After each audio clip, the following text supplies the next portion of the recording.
Alright. Hello, ladies and gentlemen, boys and girls, denizens of the interwebs. I am kcStranger. This is the Crystal Tomb.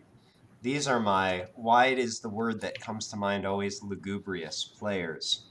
And tonight, as always, we are brought to you by XSplit Broadcaster, who still has not paid us, but, one of these days. And also by Tractor Blend, who actually did agree to pay me. So I'll collect that $5 eventually. So last time, the party awoke from their night of carousing, some a bit more hungover than others, Colleen, and began laying out how to spend their day. Oh, Colleen, you do still have a level of exhaustion, let me remind you. So, all right. Also, Kane drew a dick on Dweelig's face, which eventually escalated into Colleen prestidigitating a dick onto Kane's face. I will say that is probably expired by this point. But yes, the winking giant, 'tis a silly place. Um, Meanwhile, Erin's sleep was rudely interrupted by Kalea, the spirit inhabiting his ring.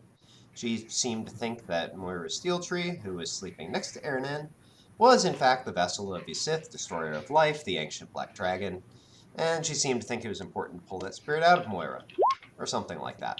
Anyway, uh, Kalea went away, and Moira woke up, and after untying Erin, party foul, and enjoying a magnificent breakfast, the two of them explored a cavern that Moira had found beneath the citadel. After walking for a bit over an hour, they happened upon a grizzled old Svirfneblin, or deep gnome, named Balara Striken. Perhaps more out of mutual curiosity than anything else, although they don't quite know Balara's motives at this point. The three of them agreed to meet again on the next morning after Erin had a chance to meet up with the rest of the group. Meanwhile, Tully dropped by and delivered. Oh, by the way, I will say part of the group is heading back to the Winking Giant right now. So if Erin decides to go back that way, um, I will allow that you meet up at that point, but we'll see what he says when he gets here. So meanwhile, Tully dropped by and delivered to Maxis the bag of holding that Tirsa had promised him. The bag had a special property, being able to be dismissed to and recalled from the astral plane for safekeeping. After that, Dweelig went his own way, and Colleen, Kane, and Maxis followed Tully to a house on the east side of Capitol Hill, where Colleen retrieved her skeleton, and not the one in her body. That's different. Also, it does occur to me, I forgot to turn on my music when we first started, so I'm going to take a quick moment and handle that. Hakuna Matata. I didn't tell you to stop. No, no. All right. What a wonderful face. I think, oh, I gotta log in.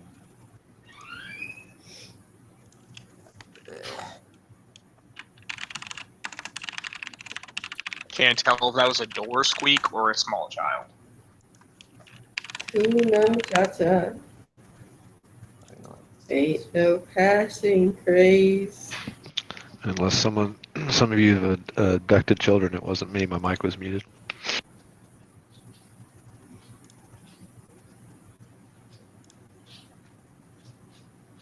All right, there we go. And No now denials. It I means will- no Why do worries. they have to be abducted? They Okay. could have been rightfully purchased. Now I got my music on. So Fallon and Anya, meanwhile, went in search of Fallon's family. They found an archive on Capitol Hill and learned there that Fallon's uncle Arden was in fact a high-ranking commander in the army. They made their way to Spearpoint, the military headquarters, and were fortunate enough to find Arden in his office. And the scene is going to open on Fallon, so I'm going to stall. Hey! So after taking in Fallon's appearance and validating that he not only knew his mother but knew her to be a shit, Arden said, "Good to meet you, nephew." So Arden continues. Unfortunately, my time now is somewhat limited, what with this matter of resisting an army of demons and goblins, so you'll have to forgive me.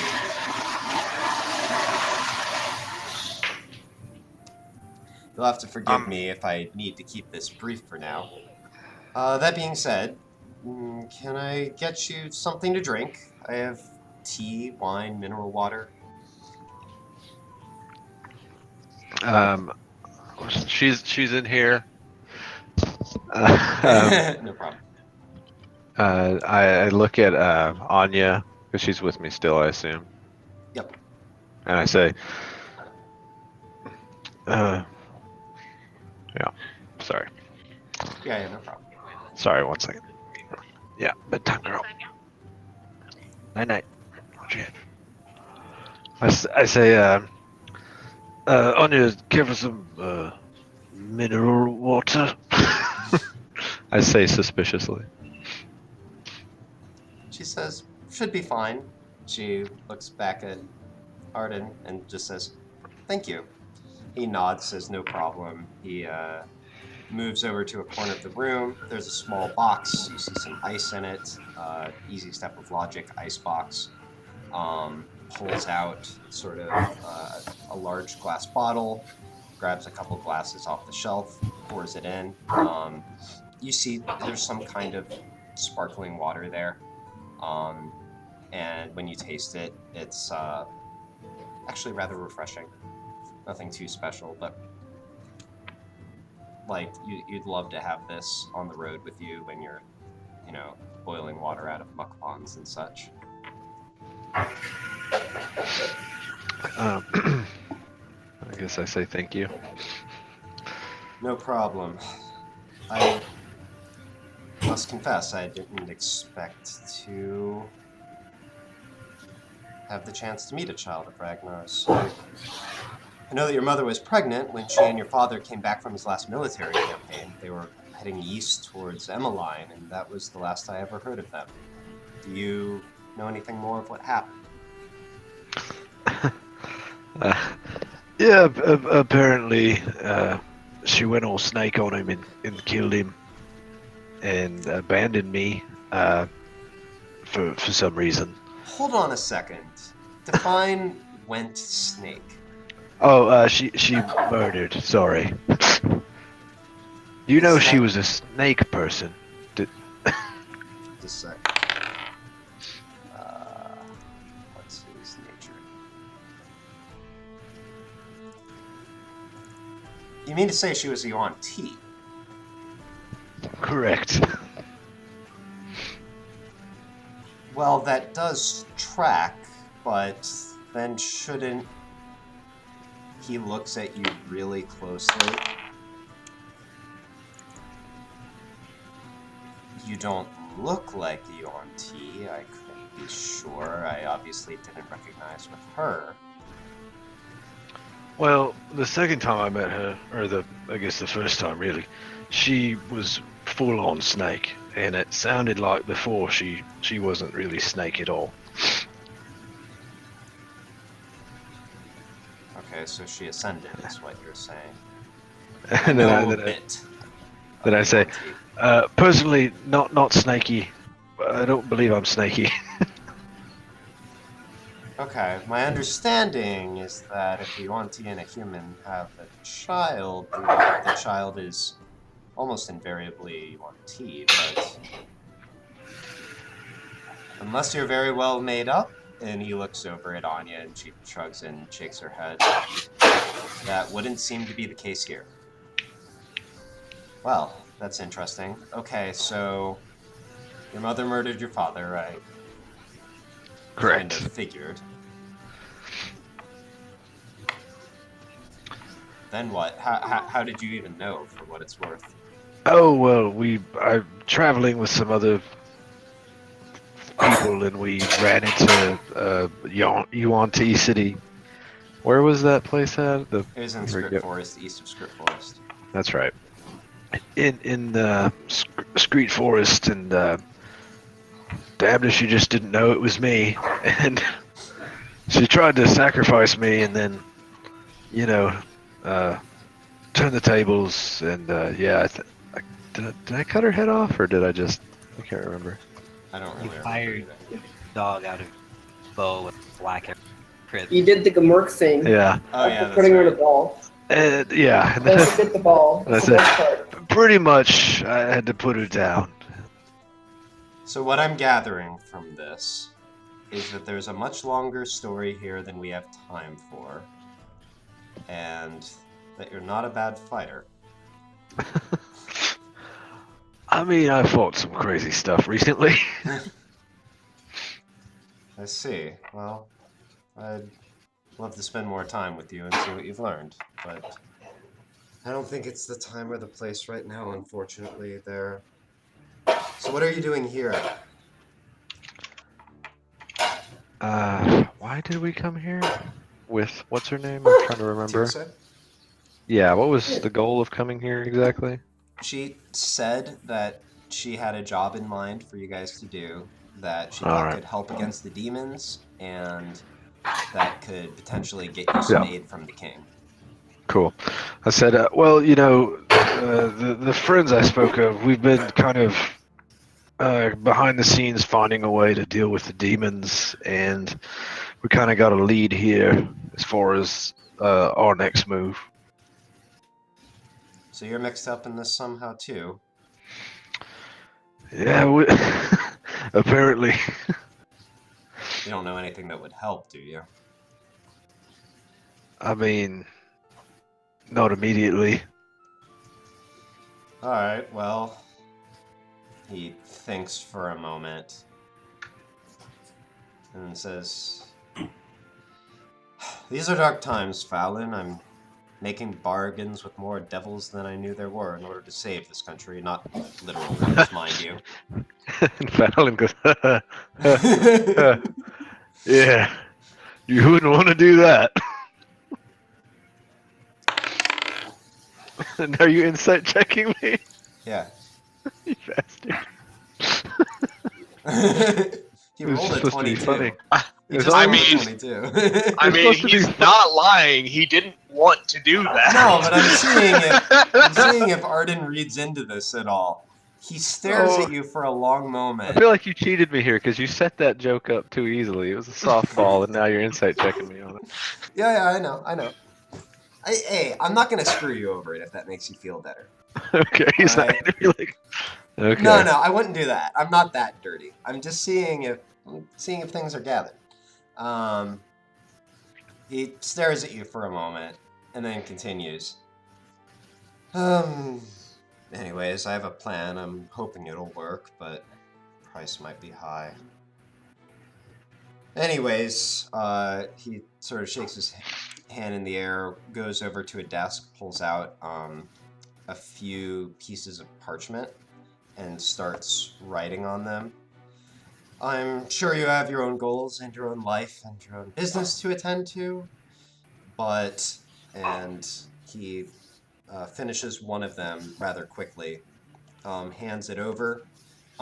As you look at it, it basically just says, like, let the person bearing this through.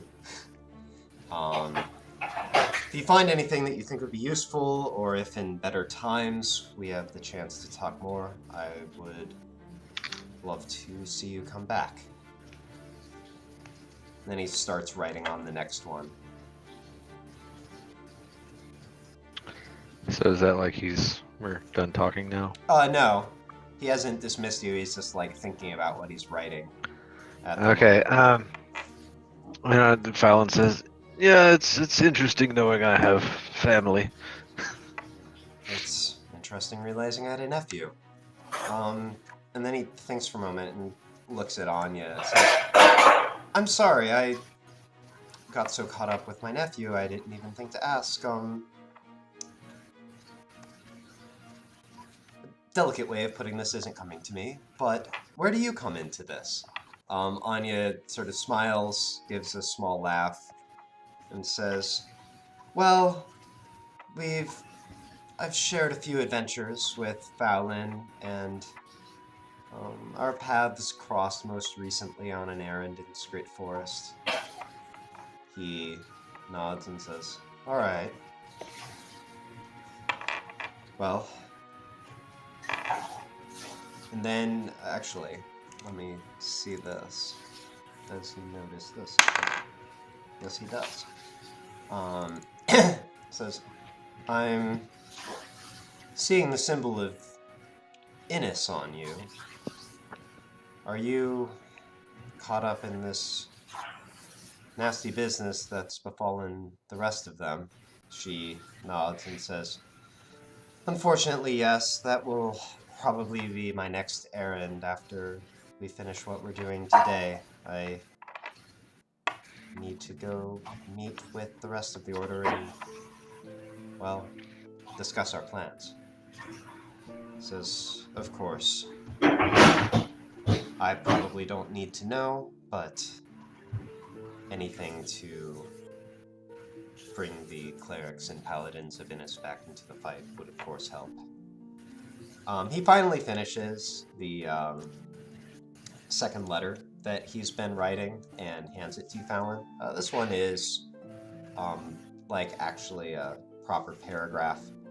And you can, the name at the top is Muriel. Well, actually, I take it back. It wouldn't say that. It would actually say "Dear Mother" at the top. He says, "Fallon, do you have that family tree that you showed me a moment ago? Can you put that on the table again?" Sure.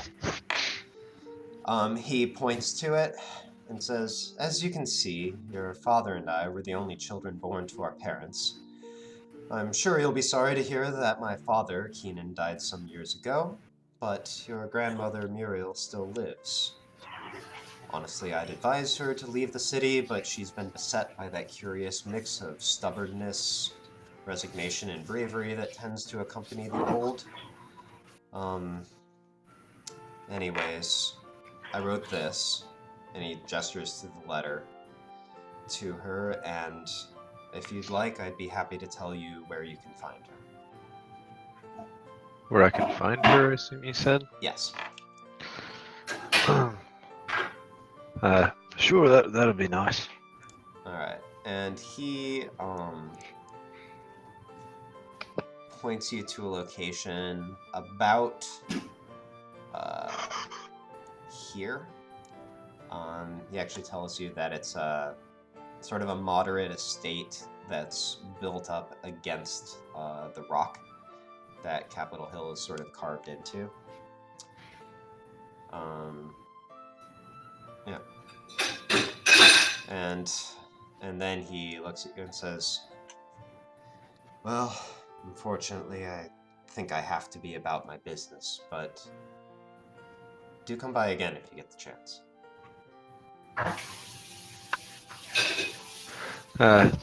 Nice to meet you, Uncle. And then I take my leave. Alright. Okay, so you are escorted back out of Spear Point, back to roughly the point that you entered. As you step out, Anya sort of looks over to you and says, "Well, going to see your grandmother right now?" What time of day is it? Was Um, it morning? Yeah, so let's think. You sort of took off in late morning, so it's probably just barely afternoon. I'd say, yeah, we got time. Sounds good. All right, so you start heading over that way. Actually, question. Given that it's like slightly afternoon, would you grab something for lunch on your way over, or would you just head straight there? We could. Can you hear me? Yeah. Okay, sorry, my mic's acting weird. Yeah, we could grab lunch. Okay. So you do that. Let's quickly jump back over to the others at this point. Okay, so the three of you, or actually, wait a minute. No, you know what? Since excuse me, we're sort of waiting on Spork. I'm gonna go and keep following you for the time being, Fallon. All right, so you and Anya grab some lunch together, have a little conversation, but pretty quickly get back on your way. The neighborhood that you move through is pretty clearly well-to-do. Not all of the houses are huge, but they're all fairly nice with, like, they seem well kept. There are, like, plants and stuff. A lot of them do seem sort of locked up. But you make your way through the neighborhood, like I said, to a point about there. There's actually sort of a stone fence, like a low stone wall built around the property, and you see sort of a middle-aged halfling tending some plants in front of the house. There's sort of there's a gate that's closing off the front. The building itself, let me think, has sort of like two wings. There's a broad part in the front and then another part that comes out on the right side. Again, it's like mostly a normal house, but like a marked step up from most of the houses in the city.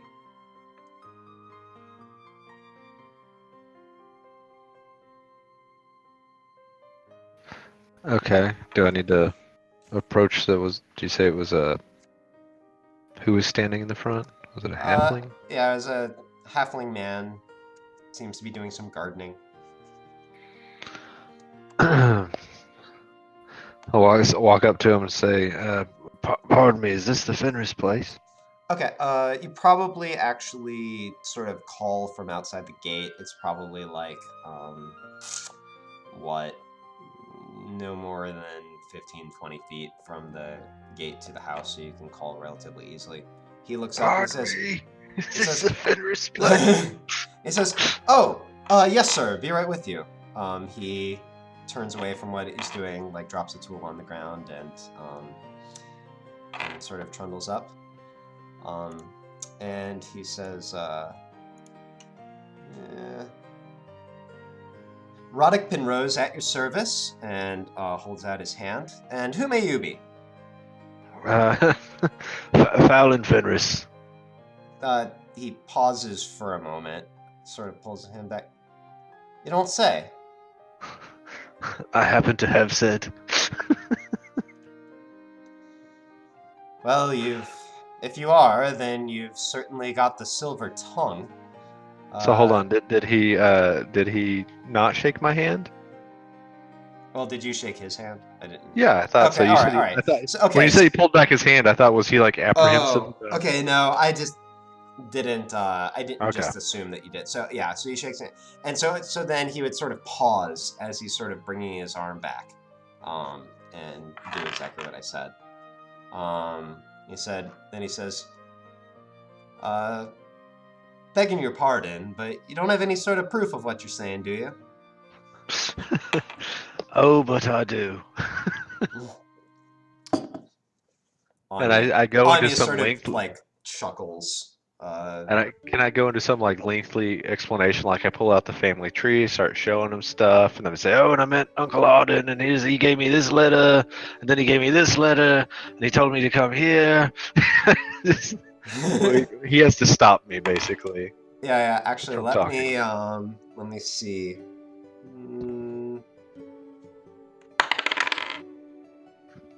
Okay. At first, he sort of bears with you and even seems like kind of like surprised and interested. And as you start to wax on, he says, "Okay. Let me go and actually, what would he call her? I guess. Let me go and inform the mistress." And he says, actually, and he opens up the gate for you. Do come in. I'll go inside and bring her to the door. Okay, so you and Anya walk through the gate.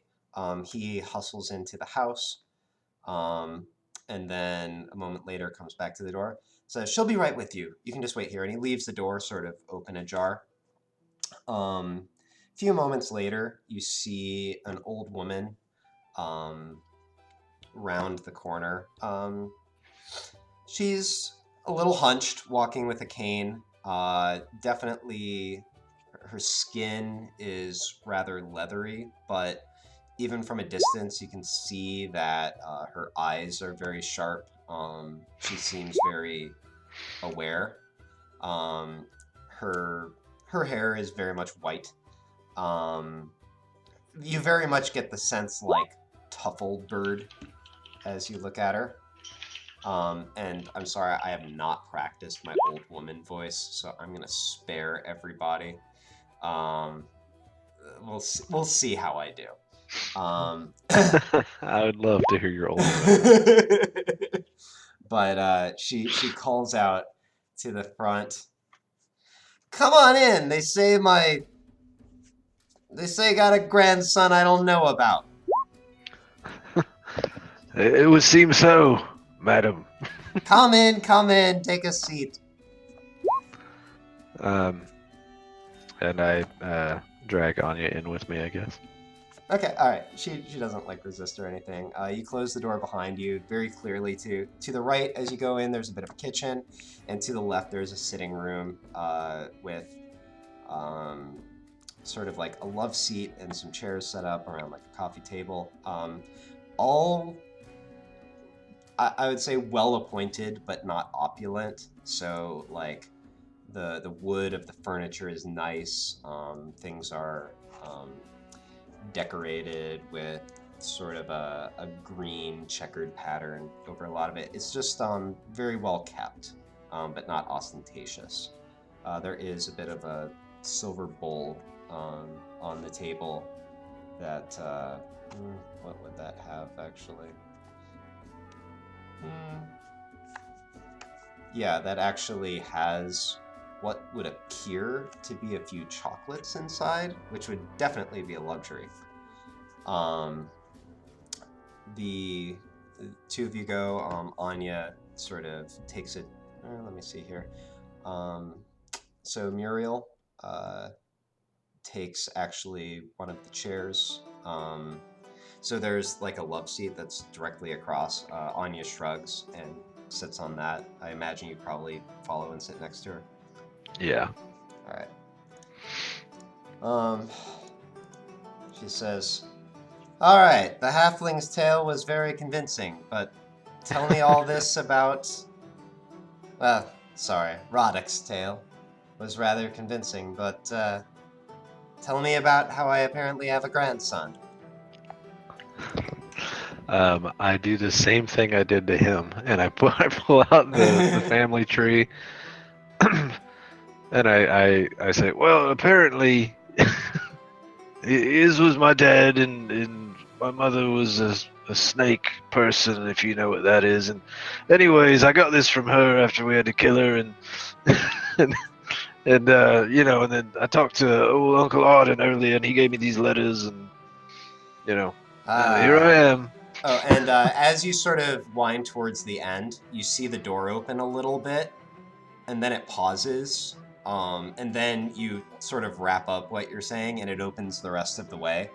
Rodic comes back in and says, "Oh, I'm sorry, I meant to ask, would you all like anything to drink or eat?" And Muriel says, "About time, bring out a small platter," and she looks at the two of you. "Some of the good wine, right?" He disappears. And then Muriel turns back towards you and says, "Well, I can't say I'm surprised to hear you say that your mother was a snake. I don't exactly know what you mean by that, but of all the women that your father got entangled with, I liked her less than most of them." And so I was like, well, apparently she worshipped a snake god and eventually turned into a snake. And then when we met her, she was mostly snake. Oh, you're talking literally. See, I thought she was mostly snake when she was here. I laugh and slap my knee.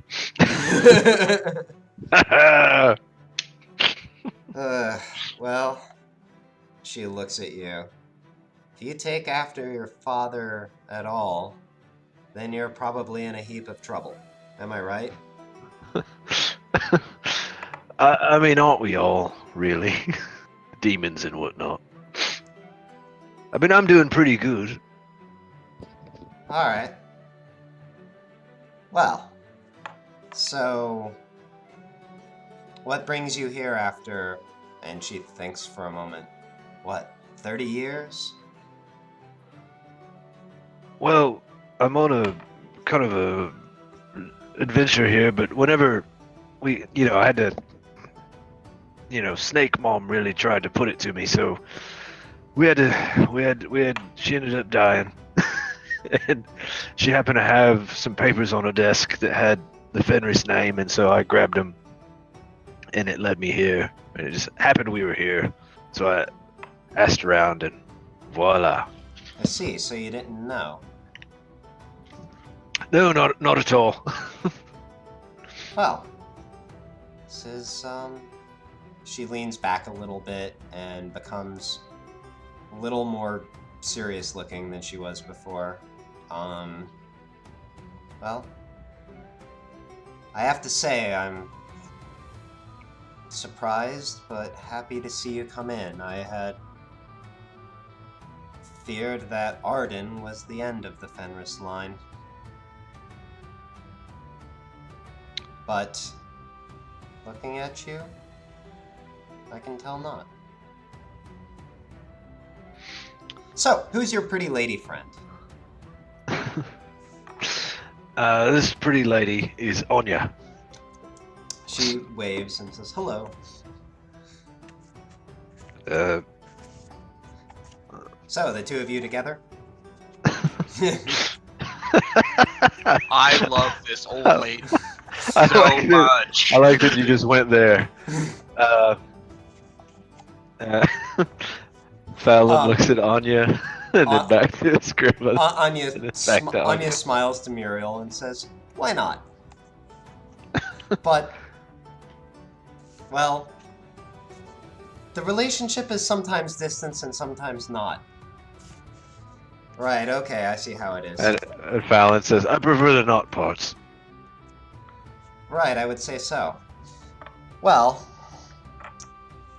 there's some things we should maybe take care of, given this joyous event. Roddick finally comes in, having disappeared for a while, and says, sorry, Bottle gave me some trouble.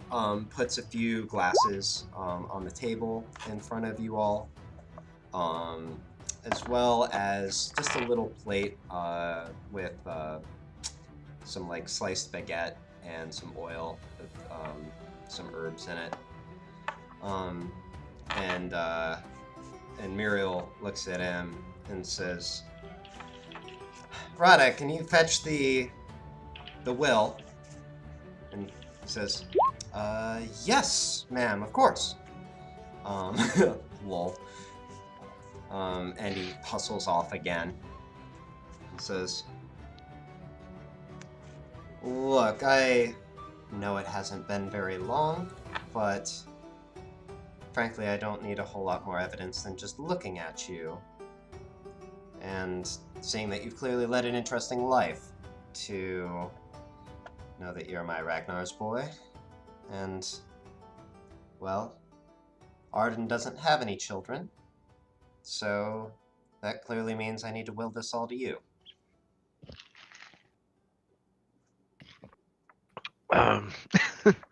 Okay. So, anyways, demons will probably be here in a few days and level everything. But assuming society survives, and assuming I don't, because I'm keeping it while I'm alive. But, yeah. Roddick comes back in with a small stack of papers. Roddick. And she says, Thanks, Roddick. You can go back to gardening. Right. And he just sort of hustles out the door. And Muriel takes a pen and starts making, like, sort of flipping through papers and making occasional notes. And she does that and says, well, any questions for your grandma while she's working? What was my dad like? Ragnar, I've already hinted at this a bit, but that boy caused me more grief than your grandfather, and God's know that's saying something. Always after any pretty girl or shiny object that happened across his path, but at the same time, strong, well-spoken, charming. He's the kind of person people naturally saw as a leader. Always had a smart aleck response for everything, though.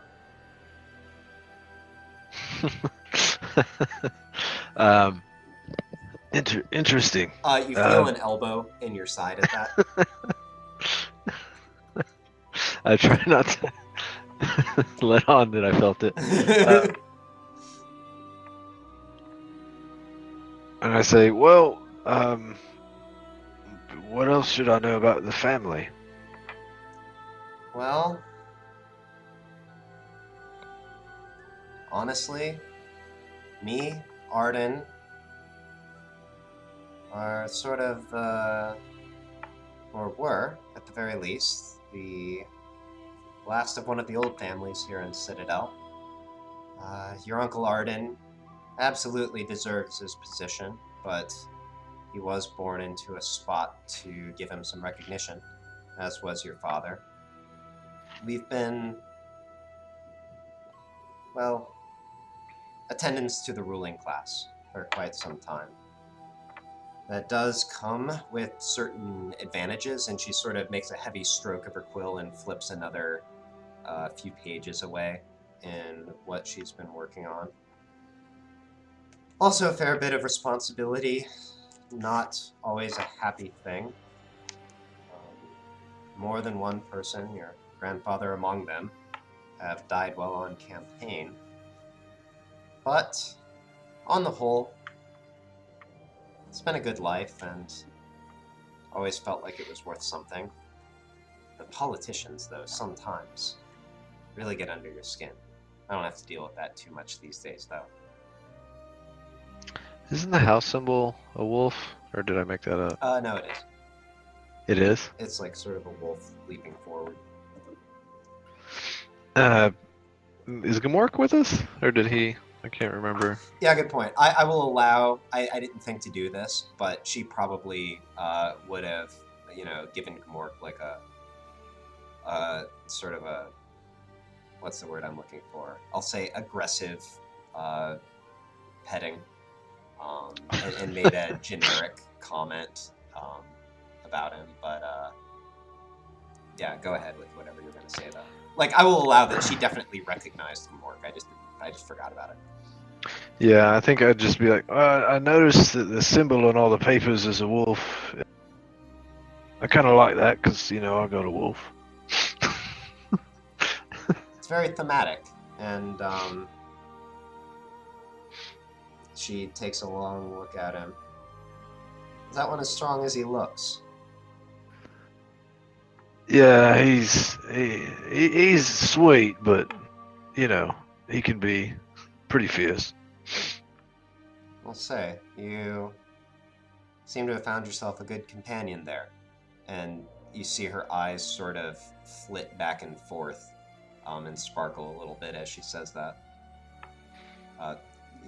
You might notice between Anya and Gamork, even though the comment was directed towards Gamork. Nice. Yeah, I mean, I guess I don't know what else I should be bugging her about. Yeah, that's Sorry, fine. it just all seems pretty straightforward as far as like finding out, It seemed like all the dark secrets were on the snake mom parts. So At this point, she finishes something on the last page and says, and holds out the stack of papers. They're probably about 20 pages to it. She says, "Here, you should probably take a look at this." And then she calls out the window, "Roddick, we need you one more time." And you hear "right" from outside, and he comes back in. I assume you take the papers from her. Out of politeness. Okay. Actually, just to see quite how much you understand, give me a history check.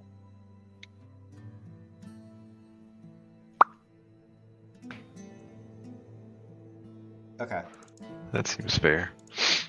Yeah. Actually, yeah, Anya's totally looking over your shoulder. Yeah, she doesn't know shit.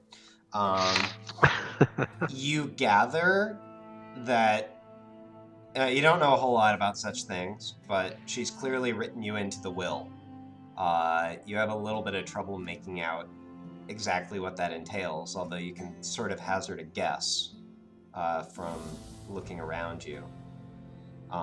As Roddick comes in, Muriel says, "Roddick, need you to notarize that if you could." "Right." He sort of steps a few feet to your side, Fallon, and says, "Can I borrow the last page quickly?" I said, "Sure," and I guess I hand it to him. Okay. He signs something, makes a few more scrawls, and then hands it back to you. And then Muriel says, "Do you understand what you're looking at, Fallon?" And I say, "Well, my upbringing was not in this sort of setting." Right, no problem. And so I have an idea, but this is not something I'm used to. Alright, well, when I die, and assuming, once again, that this city isn't leveled or anything like that, you get half of the estate, and I've also written the house over to you. I, I am genuinely shocked, I guess. I'll just put it that way. And she says, and if you go to the third to last page, you should see about 2/3 of the way down what that means in terms of value. So I guess since she's directing me, I'll shuffle the papers to look at that spot. Okay, so since she's specifically directing you, make one more history check with advantage.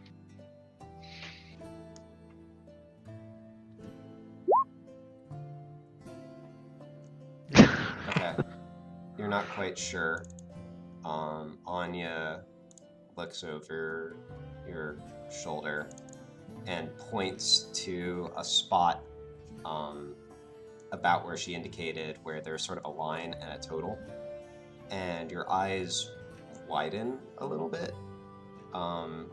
The inheritance, in addition to the house, is worth about 25,000 gold.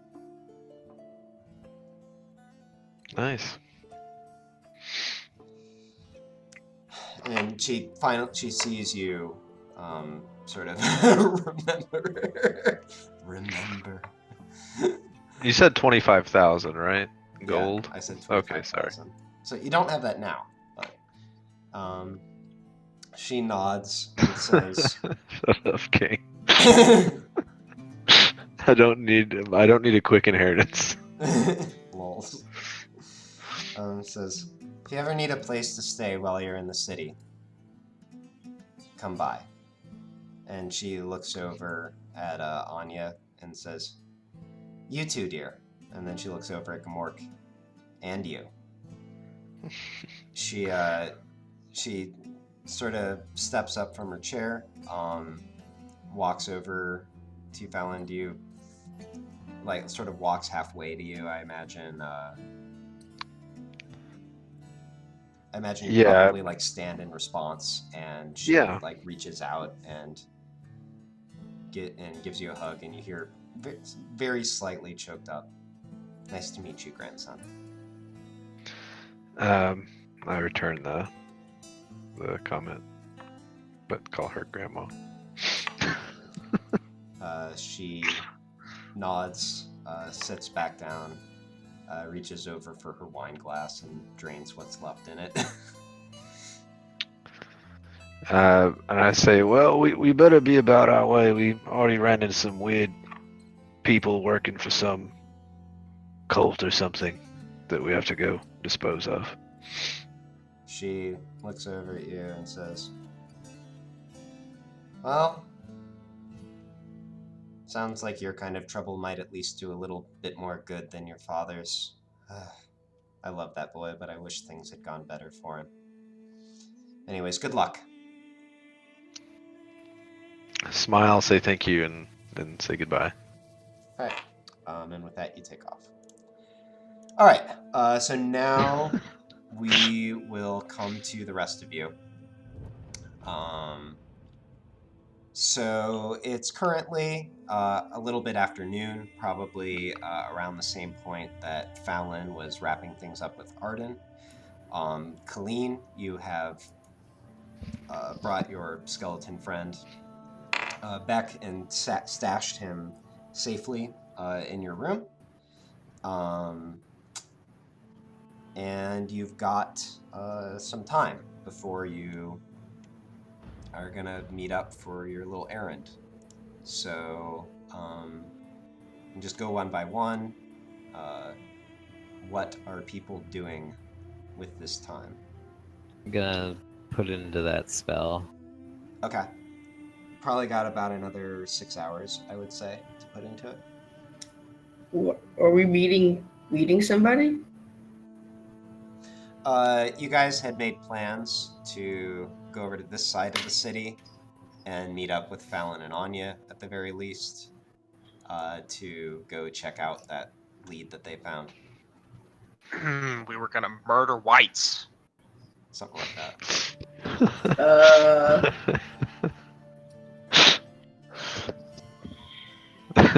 Oh, by the way, I forgot to establish Oh no, this I'm last aware. time. I didn't actually establish what Dweelig did last time. Colleen, would you have been trying to convince him to stay with you guys? Or would you have just sort of let him take off, which is probably what he would have moved to do? Or would you have said anything to him before he left? I don't remember what I was. You guys went back over to Capitol Hill and met up with the guy where you got your skeleton back. Well, he probably wouldn't be super interested in that. Okay. Probably had to work or something, right? I mean, probably. Would you That's have what said responsible anything in terms of wanting to meet up with him later or anything like that, or you just let him get back to his thing? I'll tell him about the white hunt. Okay. Said to come if he wants to. All right. Just to see how good you make this sound, give me a persuasion check. Persuasion. Advantage because it's Dweelig.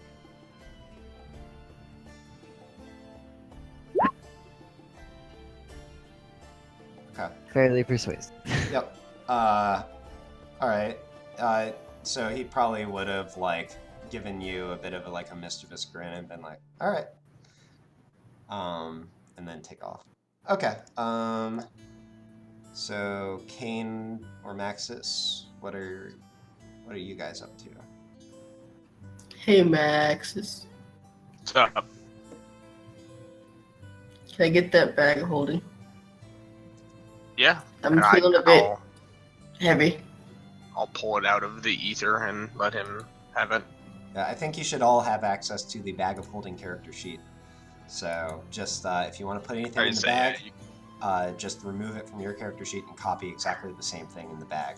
We do need to keep track of the weight in the bag because there is a 200-pound limit for that. Now, remember, I'd put shit in there, but I have a list, which is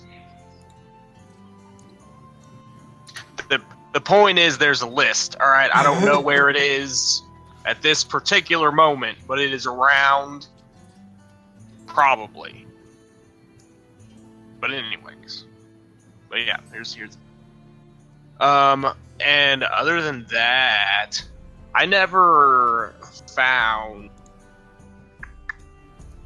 a weapon shop, but you also said that the weapon shops are like probably like super overcharging right now, right? Prices are going to be inflated.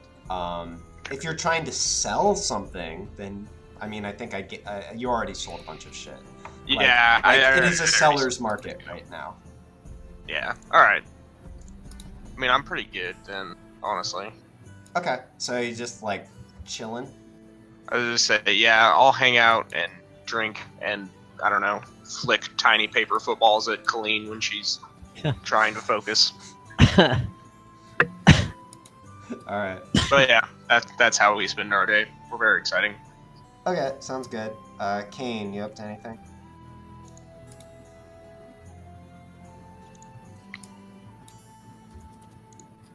Kane?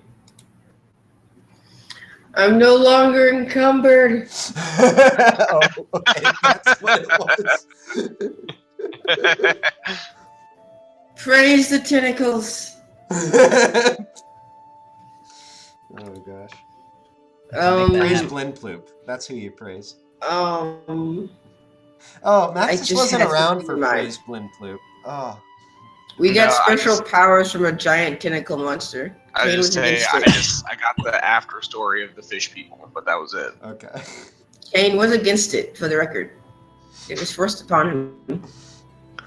Hey man, in another game I'm playing a warlock that goes with Cthulhu. I'm down. It's fine. I'm just amused that, again, like, the creature has an actual name, and it's not Blindploop. Blindploop is just what the fish people call it. But, like, I invent a name on the spot, and that name was Blindploop. So, oh well. Anyways. Blind poop. Kane wasn't for it. He wouldn't get it. They cast spells on me, and let the tentacle monster have its way with me. Pretty much. Oh, one of the better episodes. Alright, so Kane, you do anything with your 6 hours? Kane's trying to compile a list of things that could be used to craft poisons. Okay. Like common stuff that could be used to make stuff. So you want to investigate trying to make some poison. Yes. Now, Without going up to shopkeepers and being like, hey, you got some poison? well, yeah, so that's the thing. So are you like, there are a couple ways you could go about this. If you wanted to like just do research, but maybe try to find some really esoteric shit, then you could like try to find a library or something. If you wanted to just look for inspiration, you could try to find like an apothecary or some kind of shop that might be just specializing in oddities from the wider world, you know, anything like that. What's the plan?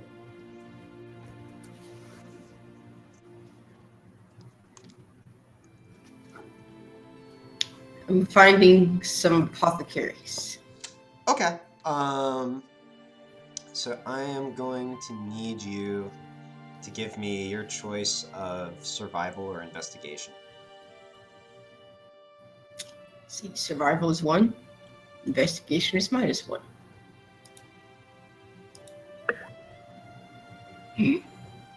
Okay. Wonderful. So you wander around sort of the area that you're in, which does have a lot of commerce in it. You remember from going to the Golden Mile a while back that that's largely an entertainment area. You think that anything in the way of an apothecary, or at least you don't remember any places that were open looking that fit this description. So you actually go just on the other side of the river and start looking there. Again, lots of places are closed. Even as compared to last night, it looks like a lot of people, either last night or early this morning, sort of took off. You start to wonder if maybe people heard something. That being said, you do find a modest apothecary that is open. The sign at the top literally just says apothecary. It doesn't seem to have any kind of fancy name. And as you step inside, you see an older looking rock gnome sort of tending the counter.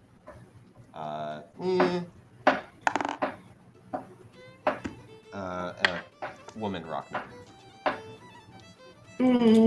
Good afternoon. Good afternoon. Can I help you with anything? Do you sell ingredients for the budding apothecary person? She looks at you sort of strangely. You're coming into my shop asking about trying to open up a shop? No. I wish to learn the craft, you see. So I'd like to start with ingredients instead of just buying the potions and whatnot outright. So you want just a starter kit of generically useful items? Well, I have a few ideas in mind.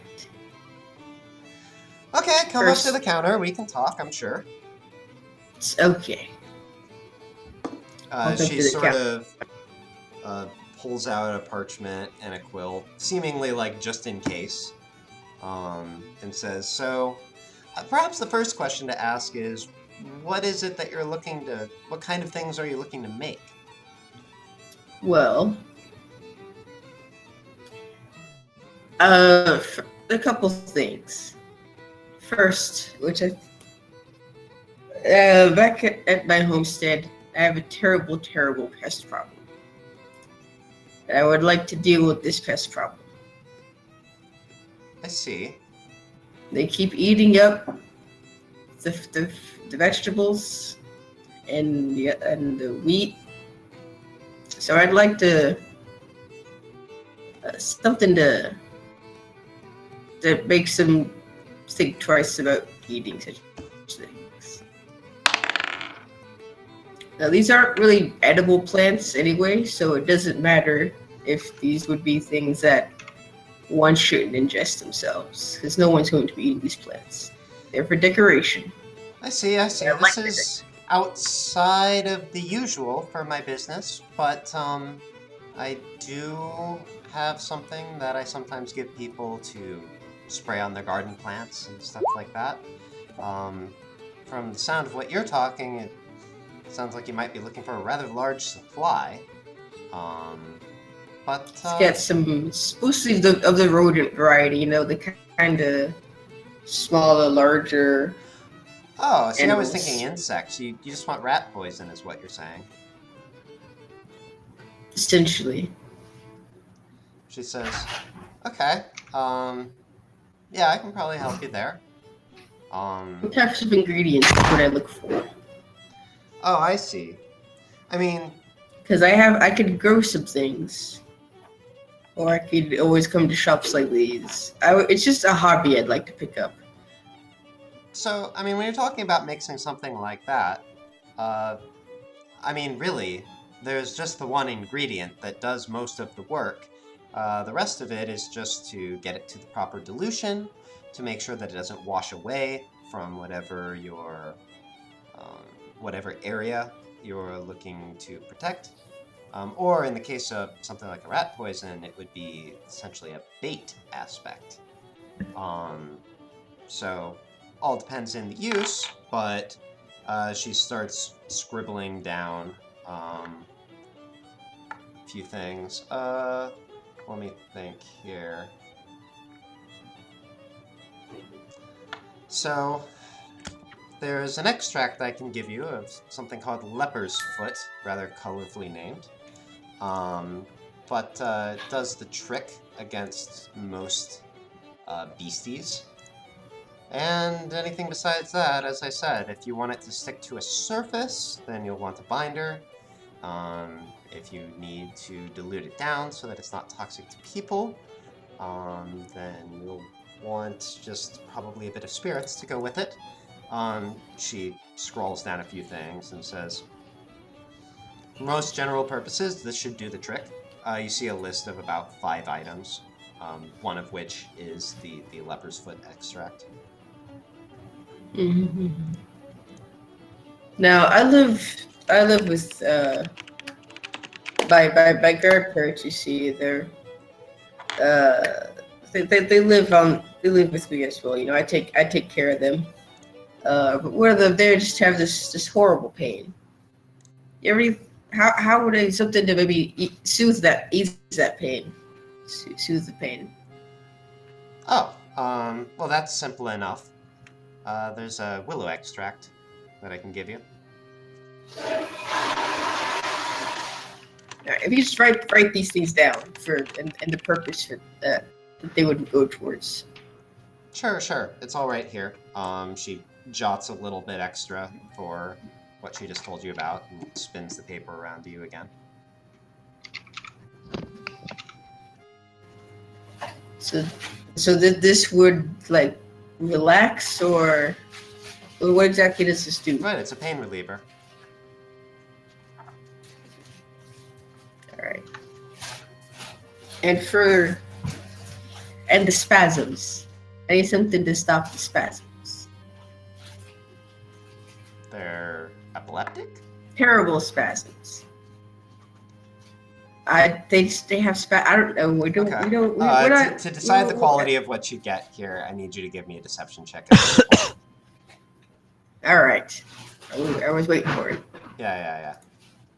Well, you hadn't really asked anything too outside of the norm, so I didn't want to make you do it. But at this point, Spasms. Okay. The muscle spasms. Just need to make the muscle spasms stop. Okay. She looks at you and says, I don't want it to hurt them, but when they start having these, something I can give them to make the spasms stop until their episodes are over.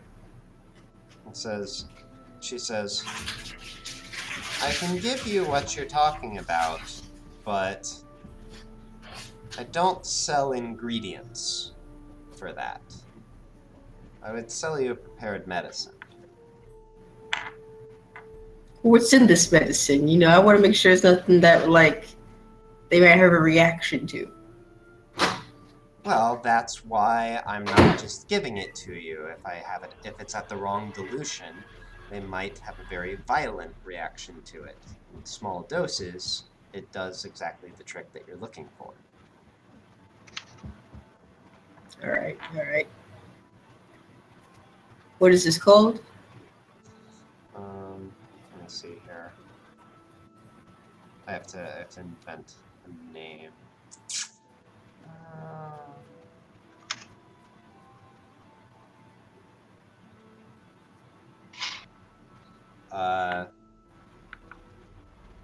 Common word for it is just stone mold.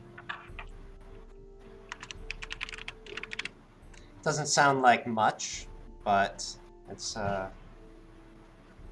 This is the active ingredient. It's a sort of mold that grows in dark, air-choked places. If exposed it to oxygen, it tends to die. But in those environments, it flourishes.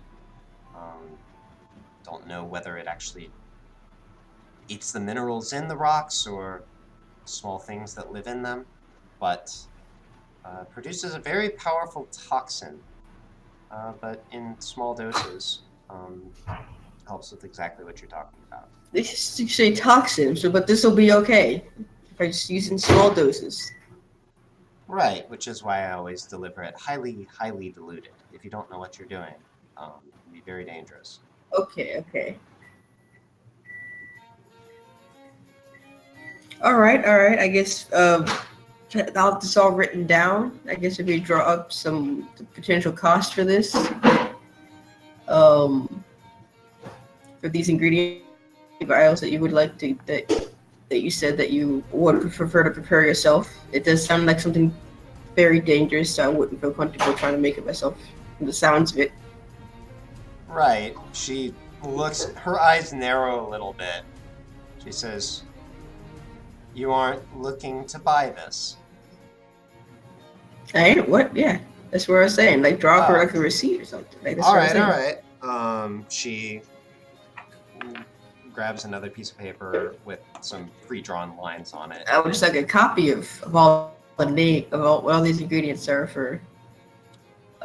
She Because says, this town is a bit out of the way. she I said, would like to see if the local place has these things. I I just want see, to make I sure see. I got someone who knew what they were doing first before I try to. The more local people, the smaller town folk. Right, I Didn't see. You're just- gonna just need had this trust again. there. I get it. She says, "You need any of that other stuff you were asking about?" Yes, everything that we've talked about thus far. All right. She jots some things down. There are about probably 7 line items on it. She spins around a bill to you. Let me see, actually, how do I want to do this? We'll do it.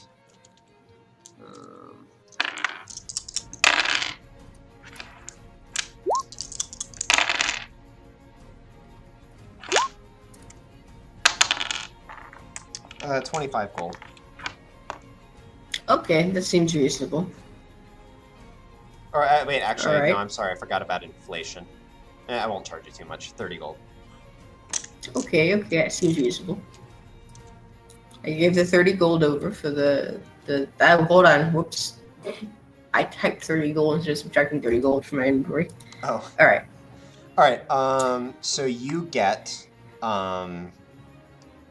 so the 3 sort of active ingredients that you get are the leper's foot, the willow extract, and the stone mold. I will say that you get 1/10 of a pound of each, which is 10 doses. The stone mold is diluted into a medicine. And you also get sort of a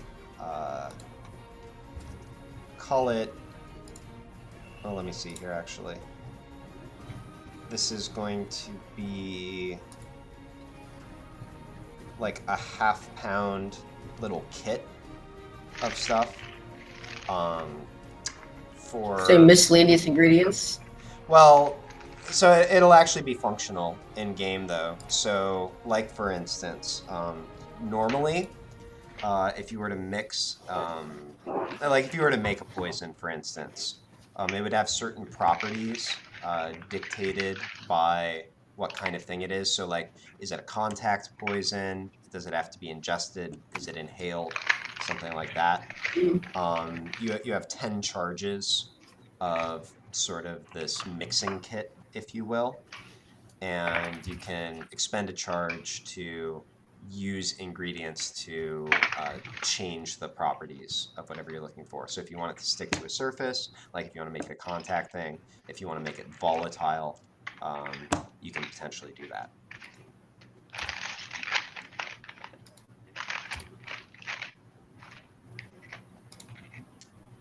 Okay.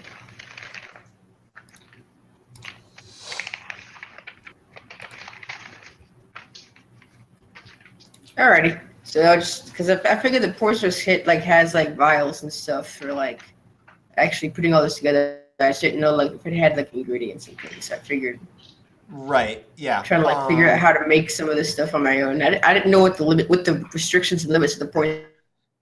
Yeah, I mean, I would say it basically has vials and tools as well as a few very basic things along the lines of the kit that you just got. But I'm just saying that the stuff you just picked up allows you to sort of expand what you're able to do. Okay. Well, I guess when I get back, the first order of business is concentrating that stone's mold. Trying to make that into a more concentrated version. Okay. That would be done in the room, not in the common place. Right. I'm just thinking about this. Give me a nature check. A nature check? Okay. Yeah.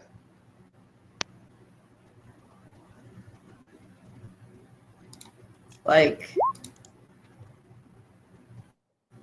hey. Okay. So this isn't to actually do what you said. This is for some information, which I'm now going to give you. Which is the dilutions for medicines are usually relatively far from the normal lethal dose. Just so that people don't instantly die if they overdose by a bit. Combining that with your knowledge of what a shopkeeper would be likely to give somebody all at once, you're guessing that if you did manage to concentrate this, it probably definitely would be enough to mess somebody up a bit, but it's certainly not going to be the full effect. I was just looking for a paralytic. This is what I was trying to say, like muscle spasms to make him stop, like something to paralyze or like a muscle relaxing. Which is what I was trying to get at without using those words because Kane's dumb. Yeah, no, I get it. I'm just saying that if you do manage to do achieve what you're trying to do, you will get some effect. It's not going to be massive. Like, I'm not looking to kill them with it, just to make him like, Okay. All right, go ahead and kind of freeze up or something. All right. Now it is also going to be difficult because you don't entirely know what the ingredients are in this thing. You're trying to do basically a separation of an unknown mixture. Also, could I also wanted to scroll of like the list of what these items, everything, the main ingredients, and then like the bonding agents and things for like that list. I was one of that scroll, like that list of things. Okay. So I said, like the receipt. Right, but that doesn't mean she gives you her formula for. No. I'm saying what we wrote down, like all the like ingredients she was saying, like use this to like make it stick to this, or use this to do these things. Oh yeah, like not her formulas, like yeah, you know how to use that little kit that you got. What I'm saying is specifically for the stone mold, she gave you a medicine. Oh no. And she didn't necessarily. Oh yeah, no, I'm not saying a formula. I'm just saying like the I guess it's I wanted Kane to have the knowledge of like what ingredients to do what. Oh yeah, sure. So that in the future, like I can just be like, I want to restock my kit of stuff. Yeah, you've got that. And if you do that, just as long as you don't lose that receipt, mark the receipt in your inventory. It doesn't. Don't worry about any weight associated with it. All right, cool. Unless you want to like commit that to memory, which you absolutely can. Give it just a little bit of time. I get receipt on there. All right. Cool. So yeah. So you're trying to concentrate the stone mold. Mm-hmm. So I just sort of want you to understand, based on your nature check, it is going to be a high difficulty check. Due to, again, you're trying to separate one component out of an unknown mixture, which I did organic chemistry. It can be really hard to separate a single ingredient from a known mixture. Oh yeah, I know. Okay. And you do run the risk of destroying what you've got with a sufficiently low check. Of doing what? Destroying what you have. So like you have a few options. If you just stick with what you've got, you could probably do some damage if you somehow convince somebody to like it's probably like a powder. If you put like all of it in somebody's drink or something and manage to somehow get them to drink it all, or if you got it suspended in something else, like maybe you force. Oh, this is a powder? I thought it was liquid. I thought it was like a vial of liquid. Okay, you know what? I'll allow that. Sure. You've got a vial of liquid. I mean, a powder would be great because then I could just like try and like make this super concentrated with the powder. I could just put all the powder into like a thing and then make it. Okay, I said powder. So if you want that, I'm happy to allow that. Powder. Okay. All right, so like cool. You've got a powder. Now, don't try and do what I said. Okay. All right. You're just gonna run. Maybe I try to like. Yeah, I'm gonna start trying to mess around with I got like the leper's fruit, which is like the rat poison. Like maybe try and like turn that into something that I can apply to like an arrow or a dagger. Okay, yeah, that should be significantly easier. Go ahead and give me a check with your poisoner's kit. Yeah, absolutely. I will say Oh, cool. that you have, and let me see here. Yeah, you could probably do that with just the basic ingredients in your kit, actually. Wait, let me think here. No, wait, actually, I'm sorry, I take that back. So a normal, like, rat poison thing would be like an ingestion poison. So if you want to turn it into a contact poison, I'm going to make you burn a charge. Of those Oh, I mean, ingredients that you just got. I'd be stabbing them with it, so it'd be like going direct into the bloodstream. Right. It wouldn't be like a skin contact thing. It'd be like But being I stabbed. mean, what I'm picturing is that this is some kind of solid, and you're turning it into something that you can like apply, and it'll be really concentrated. Oh yeah. Okay. So go ahead and burn a charge from the kit. But you have, I will say, let me see here. Actually, that's how I'll do it. So you expend all of the leper's foot that you got, but you manage to turn it into 6 applications of a rather nice contact poison. And I will... Or actually... It's still 0.1 for each or total. Wait, what's that? Should I put a weight for that? Should I put a weight for that? Or just kind of... Oh, just make it like 0.01 per application. That's fine. Just you have leper's foot poison. And let me see here.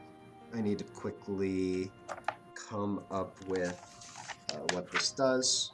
Happily. Oh, you're not gonna do it now. I won't use it today. You can do that between sessions. Okay. I mean, if you do want to use it, it's really not that hard.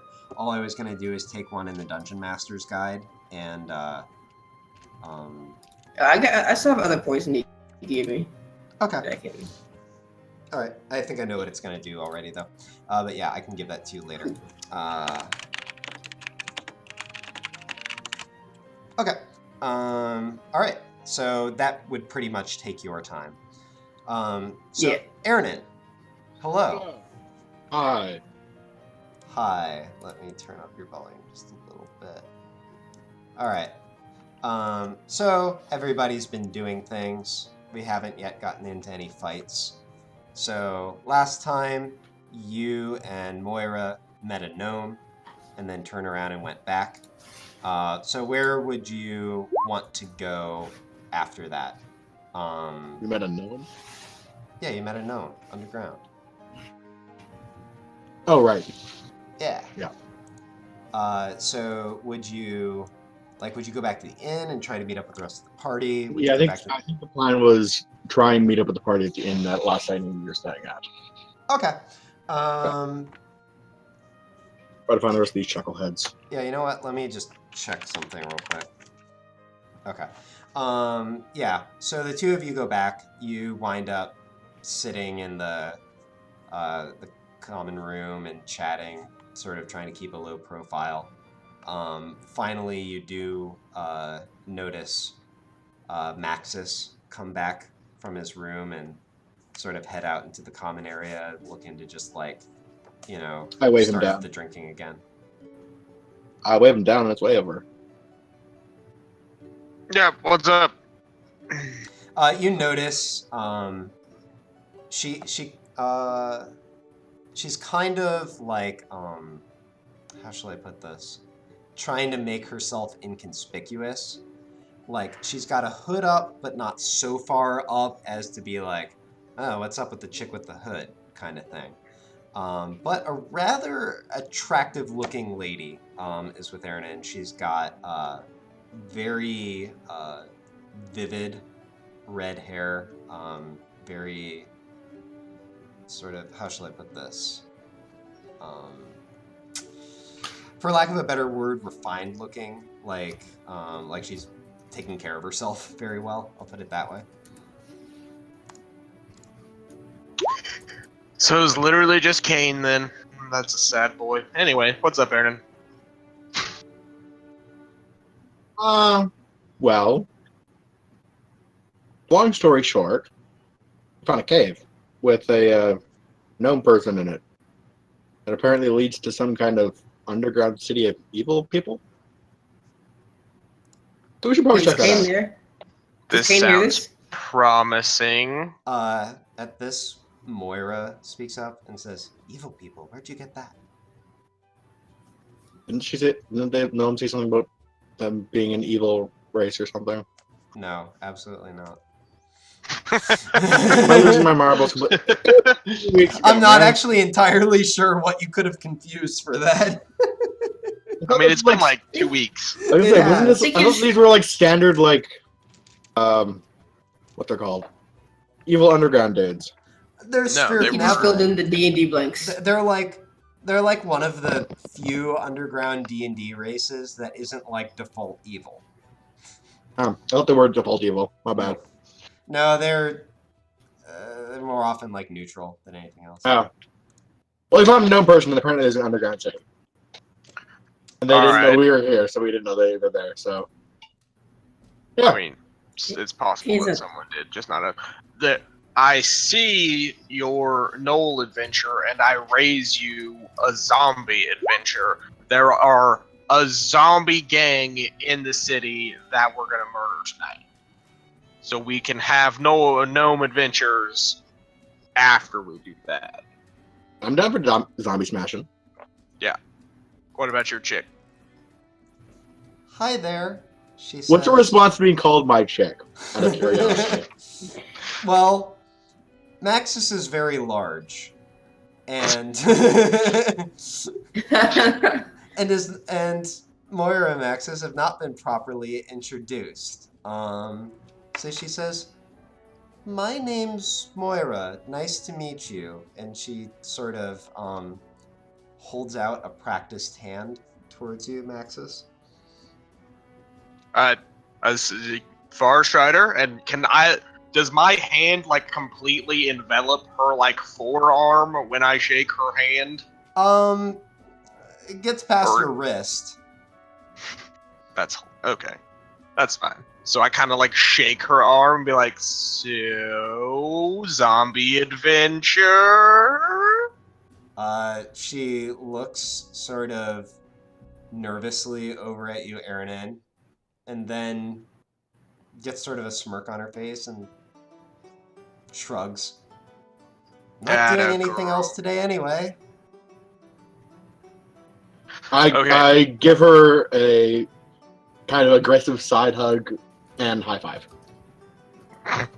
Yeah, Aaron, give me insight.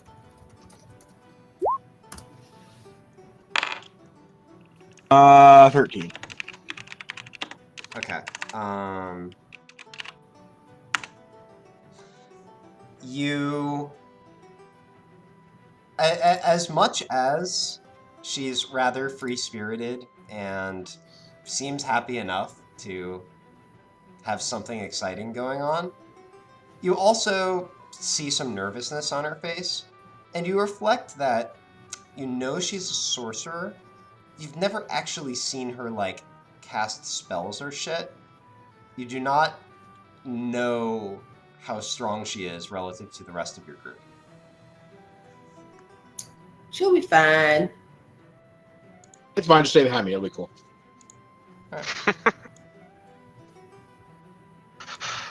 So, but unfortunately, Fenris is doing something up in the city, and Kane's being weird with a bunch of plants, and I've Sounds about normal. been throwing stuff at Keelan all day, but she's just been ignoring me and looking at her book. So, this is what we got. I guess I will So start. the rest of these chuckleheads not join us in our zombie murdering rampage? Well, no, it's later on because unfortunately we have to do it at night or something. I kind of spaced out for like How many days just are right like it could have just been like 30 seconds probably. It was a short amount of time. So, But then Felt like, like a the week, whole though. conversation was over. So Maxis, Moira looks up at you and says, So what I'm hearing you say is, we've got some time to kill. Indeed. So what I'm hearing you say is, I should buy everyone around in a shot. I like your girl. All right, let's go. Bartender? All right. Clean gags a little bit. Make it look. All right. Is anyone else looking to do anything in particular? Otherwise, I will sort of fast forward to the meeting tonight. No, I'm probably good. All right. So let me see here. I am going to change my playlist. I will go ahead and post the new playlist in case you want to listen along. Is there such thing as a holy oil? Holy oil? Probably. Yeah. Probably. Like you can get holy water, which is like throwable, and you can get like poison, which is like an oil that you can put on your weapons. Is there any kind of like radiant thing you can put on your weapon? I Is that mean, not a thing? such a thing is certainly at least possible. I don't know if it'd be commonly produced, and I don't know how easily you could procure such a thing. Were you looking to procure such a thing? I was thinking about it, but I probably wouldn't bother with it right now. All right. I was thinking about for later. Yeah. No, it's certainly not outside the realm of possibility. Okay. So, all right, so let me jump back over to the map real quick. So, it gets to shortly before sundown. So maybe it's like something like 6:30, like 7 o'clock, something like that. The appointed spot is here. Bit of a like cafe that Anya had mentioned. And you kind of understand why she mentioned it because it's sort of large. It's one of those places where you sort of just go up to a counter, order something, and then take it back to your seat. Also has the advantage of still being open with a lot of the stuff currently being closed in the city. So you can all sort of gather there without seeming too conspicuous, even though you do sort of take like a long table with the size of your group. And a zombie. Right. I don't think we brought the zombie. I think I Colleen thought we brought the left zombie. Oh, Colleen, are you bringing I'm the pretty zombie? Or the skeleton? Zombie raid, yeah. Oh wait, no, we dressed him up. I remember Yeah. now. Okay, He's carry on. just- I forgot about Your that. companion keeps his hood down, I see. And his mask on. Yeah, He he's has a not strange fun odor at to all. him. It's a doesn't talk. skeleton. Okay. Yeah, so let me think. Probably, I imagine actually the group at the inn, even though you probably have the least to do, you're probably like the last to come. I imagine Fallon and Anya probably get there first. Little bit. And then actually, let me see. Are the rest of you trucking over together? Yeah, you are. Fallon. Ye- I don't know if Fallon can hear, but Fallon and Anya are... Okay, yeah, you can. Cool. So Fallon, you and Anya sit there for a few minutes, get to slightly past the time when you sort of expect, when you do see everybody else come in. Anya, and probably you as well, sort of raise your eyebrows when you see the cloaked figure walking near Colleen. With sort of a almost like a theater mask over its face. As we approach, Kane just says it's a skeleton. It's actually a knoll, but he's friendly.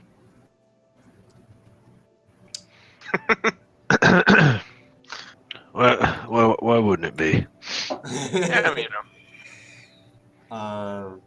Let's go kill some stuff. Anya says, "Well, are we waiting on anyone else?" And at that moment, Colleen, you see Dweelig come around the corner. And he Oh says, yes. "Sorry, I'm late." And he slides in next to you. So, what's good? Wait, he's coming too? Best adventure ever. I Kane look says I says look his at character. both of them and I'm like, you're adorable. And we can continue. I think that was everyone, right? That was. Okay. So actually, let me count. There are a lot of you. And I keep Yeah. forgetting, but Colleen also has a baby Quaddle with her. Yeah. So We're free to get so clean. there are the 5 of Okay. you. There's Gamork, there's Fabrizio, there's the skeleton, and there's Anya, Dweelig, Orc. and Moira. There are 11 of you. Can I retcon that I played with the Quaddle all day long? Besides Wait. drinking, that is all I did. Wait, what orc? I What? completely forgot that was a thing. Gamork. Oh, Gamork. I thought you said an orc, and I was like, No. what? You got a random orc. The skeleton was actually an orc. That's what I thought you were talking about. Then he said skeleton, and I was like, wait, isn't that the same thing? I forgot about Gamork. Gamork's a party member. He's not an extra. No, there's 6 party members and 5 extras, counting everybody. Jesus Christ. Although Fabrizio isn't yet in fighting form, I will say. I wonder what kind of like stuff you have ready for us with this many people. The action economy. Oh man, Massacre. we're all gonna die. Well, not Kane. Kane will escape because he is Kane. I also don't know what level all these NPCs are or what kind of fighting shape they're in, but yeah.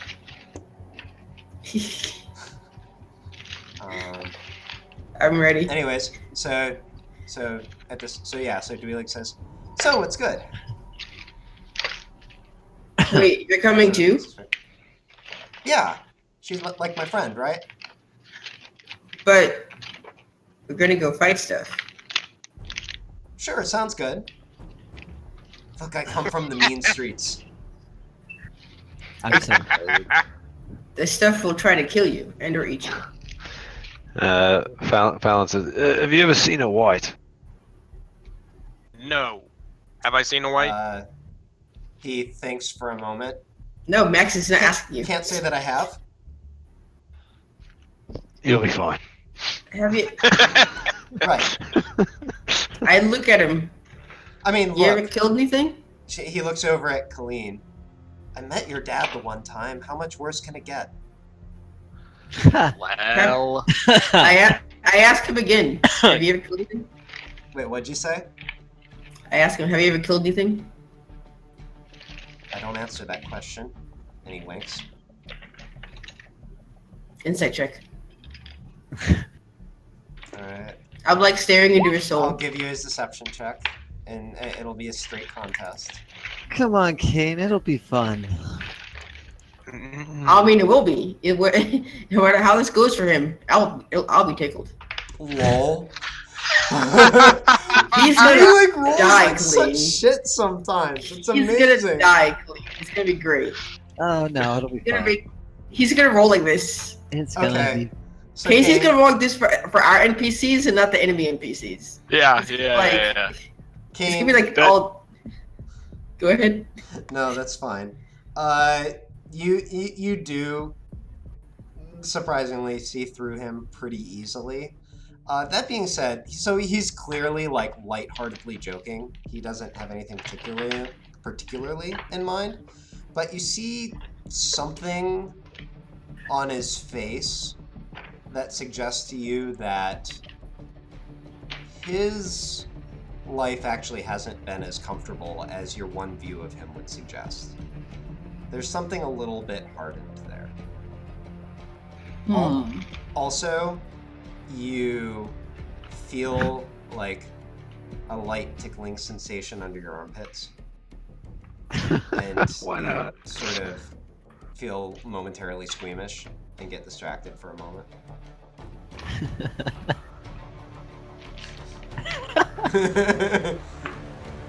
I wonder how that happened.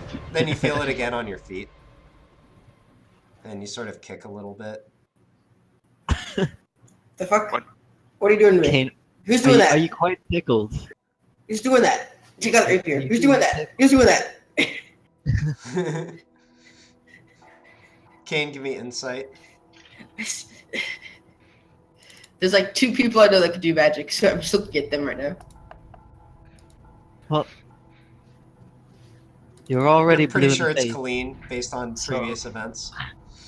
Can you stop that now? I don't know when to stop. You're already blue in the face. Stop it. Whatever you're doing. Whatever you're doing. Do you want to escalate this? What happened earlier today? Anya Just sighs asking if and you're looks feeling back tickled. and forth at you and says, "Well, I'm a little bit concerned about our group sticking out. I think that maybe we should split into." Well, and then Do she you thinks think for a I moment. stick out in a crowd or something? What would make you say that? You know what? We're all going to stick out anyway. We good to go? Yep. I put my arm around the skeleton. I thought put my about hood trying to up. make us less conspicuous, but honestly, at this point, I think our best bet is just to stick together. I put up my hood and disappear. So you do. You know what? Actually, just give me stealth, just for shits and giggles.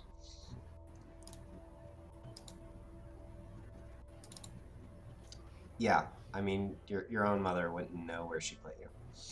Was Kane standing or seated? Like as we start walking, I put up the Oh, hood and we're disappear. walking. Okay. Yeah. When we start, I don't just like disappear in the chair. Can I guess at where he was and just kind of try to trip him up? Like stick my foot out and see if I trip him as he's invisible. You can guess. Give me acrobatics with disadvantage. Kane, give me acrobatics with advantage. Or no, Kane, just give me acrobatics. Wait, how does he know where I am? What? I'm guessing. Unless you darted Acrobatics? around real quickly after you went invisible, I might know an idea Okay. of where you are. Yeah. Fallon, you try, but to no avail. Son of a bitch. Even if you didn't have disadvantage, it would have worked. I'm too It would have. quick. All right. So I'm just like following the group, like I don't know, How long does it? much I how can long without does it them take us to noticing get me. over here? God damn it. it's not very far. You have to go less than half a mile to get to the right neighborhood. That being said, Fallon. So Yes. the fellow that you interviewed, shall we say, The interviewee. yeah, gave you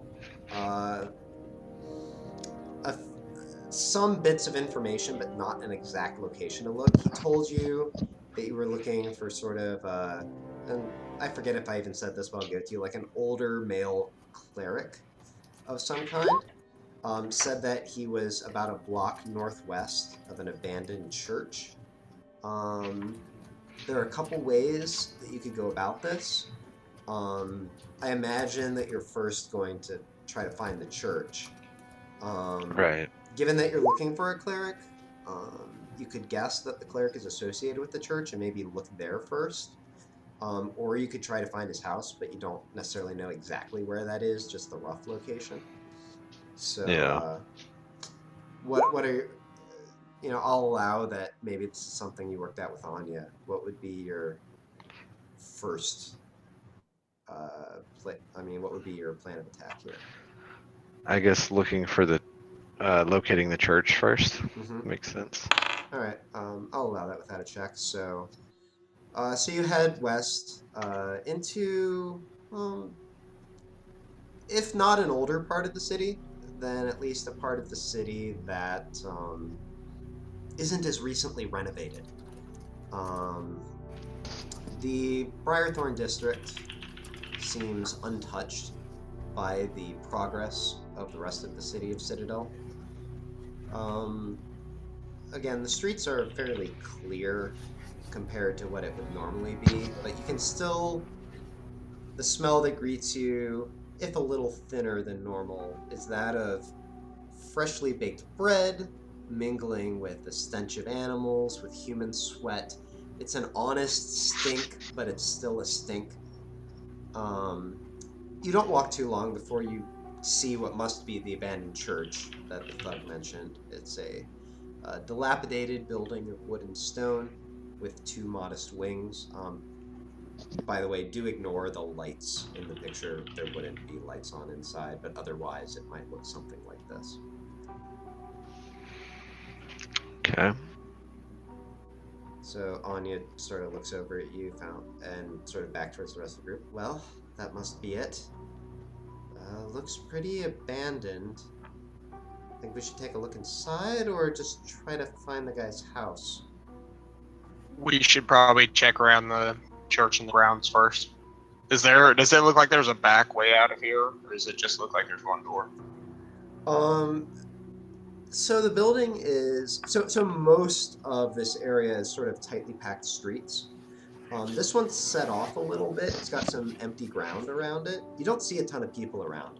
Behind the church, as far as you can tell, there's just an alleyway that goes out to the next block. So you could very easily, leave behind the church instead of out the front way if you wanted to. I should say I'd like to circle around behind and see what's up. Do we think that we should go in from both sides, just in case we can catch somebody in here? I suppose it couldn't hurt, says Anya. I don't know if there's a door on the other side, but may as well check. What, we split into two groups? Half of us around back, half of us through the front? I mean, we do have like a shit ton of people. I'll wait around back, staying stealth, looking for anyone trying to escape. Are you telling us this to the party, or you just go out back there? Yeah, I'm she was just gonna- suggesting it. Oh, no, Kate. Oh, Kane, sorry. Oh, so I will break stealth to just appear behind Anya, like full Batman, and be like, "Did I stand out? I'll be behind the building." And go behind the building. Lols. Anya just shakes her head, looks around at the rest of you, and thinks for a moment, says, "Why don't Colleen, you and your friends, Maxis, why don't you accompany Kane around back, and the rest of us will take the front?" I feel like this is Easy. Scooby-Doo, right? KC's splitting the party on Alright, purpose. fair enough. So we'll go into I mean, it's a plan. fairly small church. It wouldn't take that much. Do I to see run any across it. movement?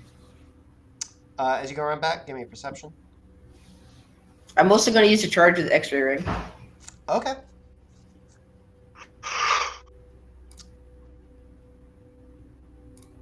Excuse me. Okay.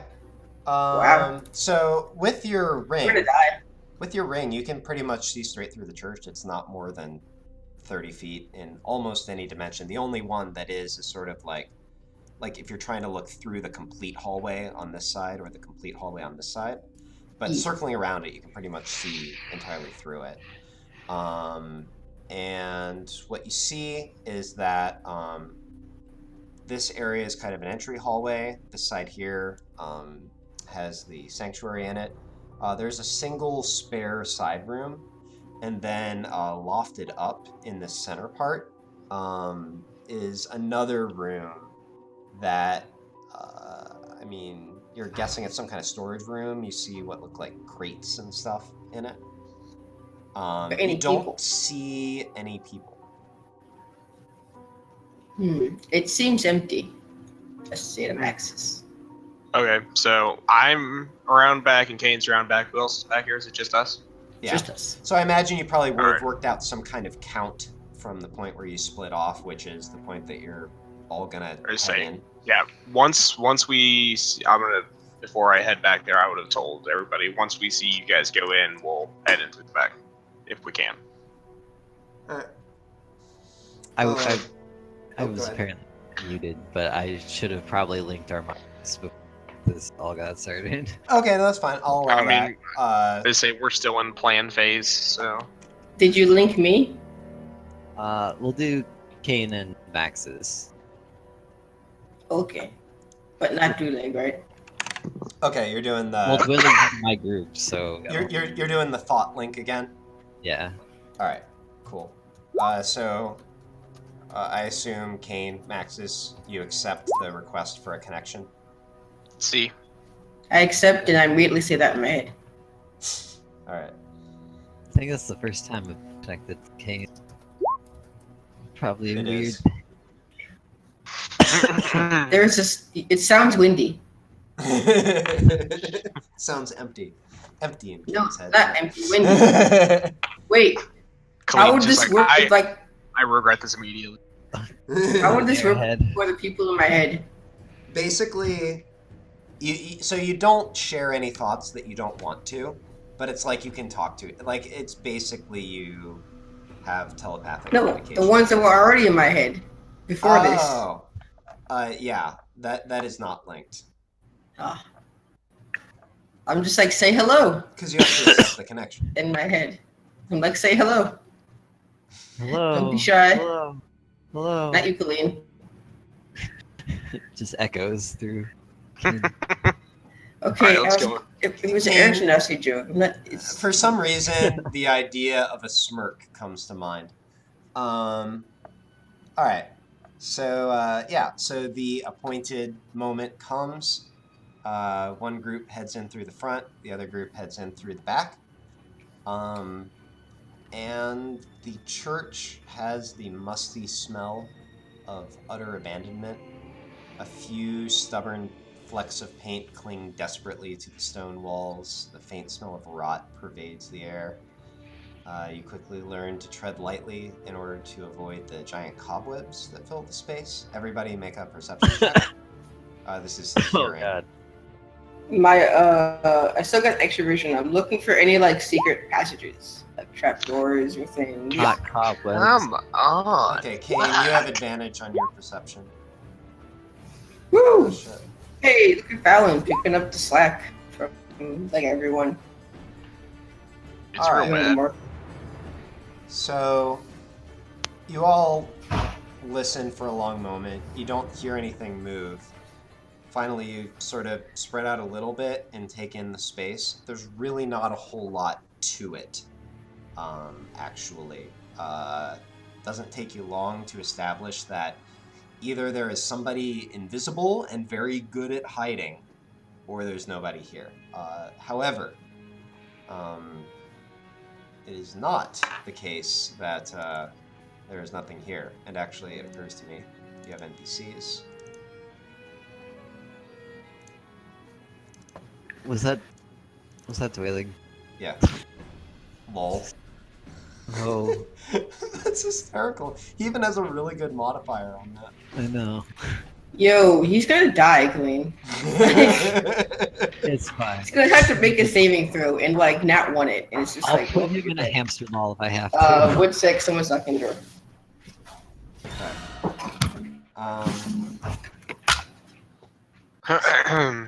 It's So, Fallon. He was knocking on the door. Let me see here. Oh, So it's gonna Max is be. Aaron. Aaron for a hamster ball. I don't know. Every time I come back, I have a habit of like taking them out of my pocket and tossing them on the desk. This time I forgot to unforget that habit. We're just gonna take a little pause for a moment. Do For- do for do Kane do to do sort of do shit. do do do do do do do. All right. Yeah, Colleen, your friend's not gonna make it. Huh? He's Oh. gonna roll low and die. You don't know that. So, Aaron, you wind up Nice. wandering up to that little lofted storage room. There's a bunch of empty crates and stuff there, but you do notice something kind of interesting looking. It's a long dagger with a red hilt and some engravings along the blade. Looks very ornate. Is it just like sitting on the floor or something? Oh yeah, I didn't actually specify. So it's sort of, you see it in a rotting crate, actually, in the corner. You have to sort of walk around the side of it in order to see it, but Like it's in like an open rotten crate? I mean, because it's rotted away, yes.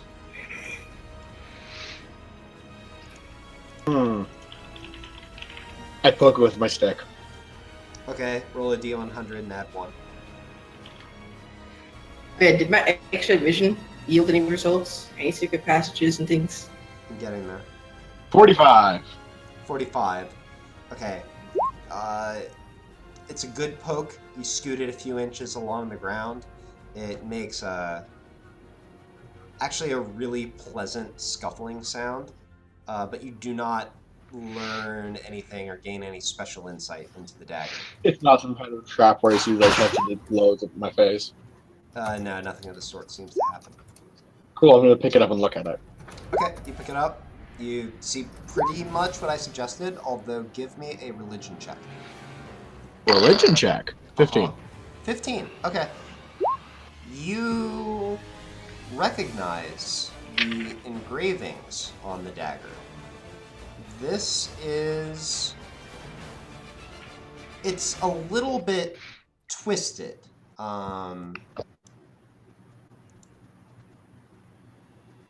And that's why you didn't notice it at first. Because every single one of the engravings is warped in a weird way, almost like someone made the engravings properly and then melted it and bent it a little bit. But you can recognize what you think this should look like would mark it as a dagger of one of the cultists of Sheena. Do you remember who that is? No. I Okay. do. Sheena. But I'm assuming as a rule it's a bad thing, because cults are bad. Yeah, so Okay. Sheena is basically the goddess of destruction. Yeah. The chaotic evil aligned god. Her ideal is basically that essentially that the pure elements, so like, you know, fire or solidity or air, like all these things are all that's good, and like living creatures and things that people build are distortions or twistings of the natural order, and that reality and nature needs to be purified, essentially. So, goddess of destruction. Okay, I am going to tell the group this. Okay. Well, let me go to what the others notice. So, Kane, you wander into the side room, and with your X-ray vision, you notice that the floor does not connect solidly to the ground at all points. You notice a bit of the floor, and under it is a pouch and a book. And wandering over there and looking at the floor, you notice that there's a loose floorboard. I will look for any sort of traps and then take the book out Okay. if there are no traps. Give me perception with advantage, again, because you're still X-ray visioning. This will be 2 charges of that, by the way, because you would have used one on the outside and one inside. Okay. Okay, that being said, you do not notice any kind of traps. I take book. Okay. You pull it out. So first of all, the pouch proves to hold 26 gold and 13 silver. The book appears to be a ledger of names and addresses. Let me see here. Give me a history check with disadvantage. Oh. But I'm already dumb. Oh. Okay. You don't necessarily make anything of the names, but maybe this is important. I shall hold on to this book. Finally, Fowlin. You wander into the sanctuary, and you look around. Again, most of it's pretty, like it just looks abandoned. And maybe it was kind of nice a really long time ago. There are a few like statues in it though, and one of them catches your eye. It's at the back of the sanctuary, sort of to the right in the corner. There's a statue of a man kneeling in prayer. On closer inspection, you realize that the thing that caught your eye is that most of the stuff in this sanctuary is like coated in really thick dust. But the dust has been wiped away around the shoulders of this man. It kind of looks like, maybe not intentionally, maybe just like this has actually been touched multiple times recently, where lots of other stuff hasn't. Okay. Can I inspect it and see if there's... Yeah, give me investigation.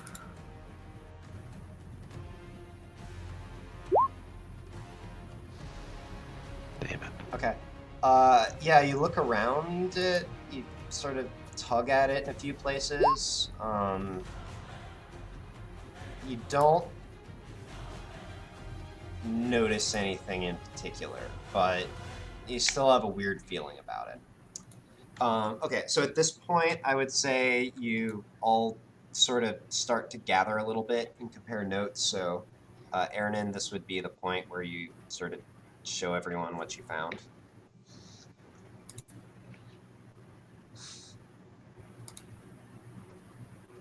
I told him about the dagger being one of the cult people things, so, you know, cults. Bad days, probably.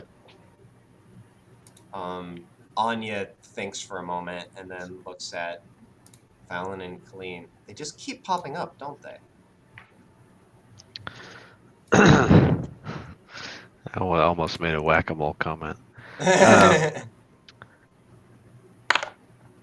I say yeah, and I kind of like, I long for my necklace of medallions. That being said, Anya looks at the dagger as well, Aaron, and says, "Do you notice the markings on that don't look right?"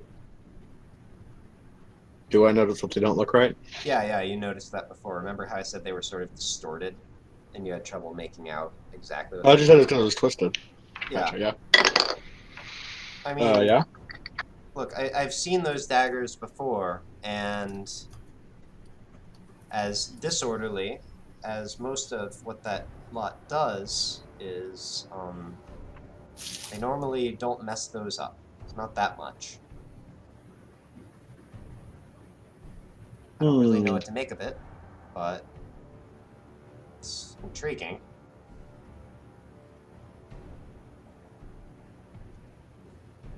Either way, probably worth being extra cautious. I'd say. Anyone else find anything? I mean, I rolled like a 10. Apparently.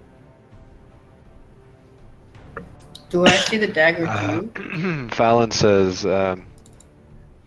well, this statue seems to be kind of cleaner than the rest, and I feel like there's probably something going on. I take the hilt of the dagger and like hit it on the head. Well, It's like Aaron light has blue the dagger, pop. right? I have a dagger. No, you I have you have a daggers. dagger? He means Oh, he you hits just the wanted your statue, daggers. right? He Oh, wants to hit where the my dagger statue. is. Okay, I yeah, just so you copy- wander over to the It's still like statue. a pommel thing. Oh, yeah, you do that. You hear the sound of I don't know. I don't know if it's. You hear the sound of your dagger hitting the statue. Anyone who Are wants you a to, living though, statue too? Anyone who wants to, though, can make an investigation check on the statue. Sure, I'll investigate a statue, why not? Dude, what the shit is the deal? Nat 20? Oh, shit. All right. Oh, and Nat 20. That was a totally YOLO. It's like, yeah, sure, why not? We're wasting our 20s. Okay, so Kane, you drop your dagger on it. Nothing happens. Aaron, you watch this. You chuckle, Kane. And then you start to look at the base of the statue. Kane, you notice what Aaron's looking at and look down, and you immediately notice the same thing that he noticed, which is, so the statue has kind of a circular base, and right along the edge of it, the ground has been scuffed in a circular pattern. And at the same moment, both of you sort of go for the shoulders and push in opposite directions for a moment. Thing, yeah. But then finally, Kane, you're like, oh, that way. And you switch. And the two of you rotate the statue counterclockwise. And there's a grinding sound. And a short distance from the statue, sort of a panel slides away from the floor. And you see stairs that lead downwards. I wouldn't notice that extra vision before. I was looking specifically for secret tunnels. Yeah, so I gave you advantage and you didn't look that direction. Okay. I just wanted to roll high enough. Okay, I see. I don't know. Also, Fallon had the nat 20, so like I was looking for somebody in the group to get at least a certain number, and that happened. So then I just divvied it up. Fallon's check this out. So look at Max's. Who goes first? Do you just want to kind of barrel through, or should I sneaky through and scout ahead? I mean, this is the one time that you could go and then tell us what's going on without having to make a lot of noise. So if you want to do that, that's fine. Stealth mission. All right. Activate. We should all probably line up and get ready to go down, though. So, do we have a marching order in mind? I Fallon would says, prefer if you ran in first. oh, he Save hasn't me. gone. He hasn't left yet. Okay. I mean, I guess I could. I figured we wanted to get a plan in order. I just I was For, I mean, I'll definitely go first, but for I mean, I sake guess- of come safely. for sake of speed, I'm willing to allow that you guys work this out, and then if it becomes relevant, I will just let you choose at that point. okay. Sound good? Stealth mission. All right, cool. All right, Put up. so Kane, you're heading out a ways in front of the group. Looking out for traps. Go ahead and okay. All right, give me a stealth and a perception. Use an X-ray charge. All right.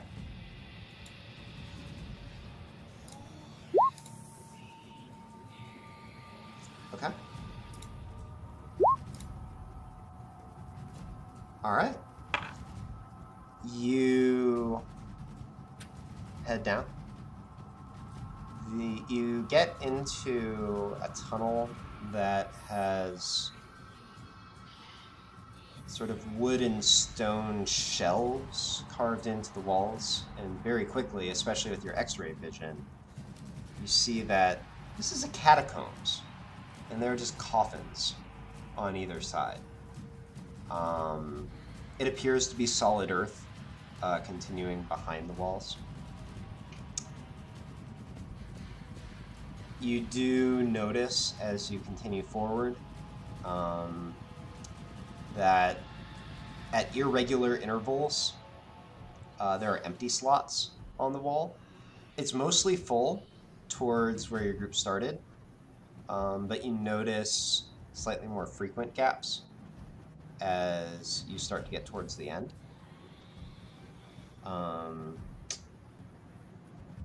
When you get to the end, having gone a few hundred feet, I relay all this to Maxis and Colleen with the mind link. okay. Yeah, so you guys are getting sort of a running commentary on what Kane is saying. There's also might be some Mission Impossible music being played in my head.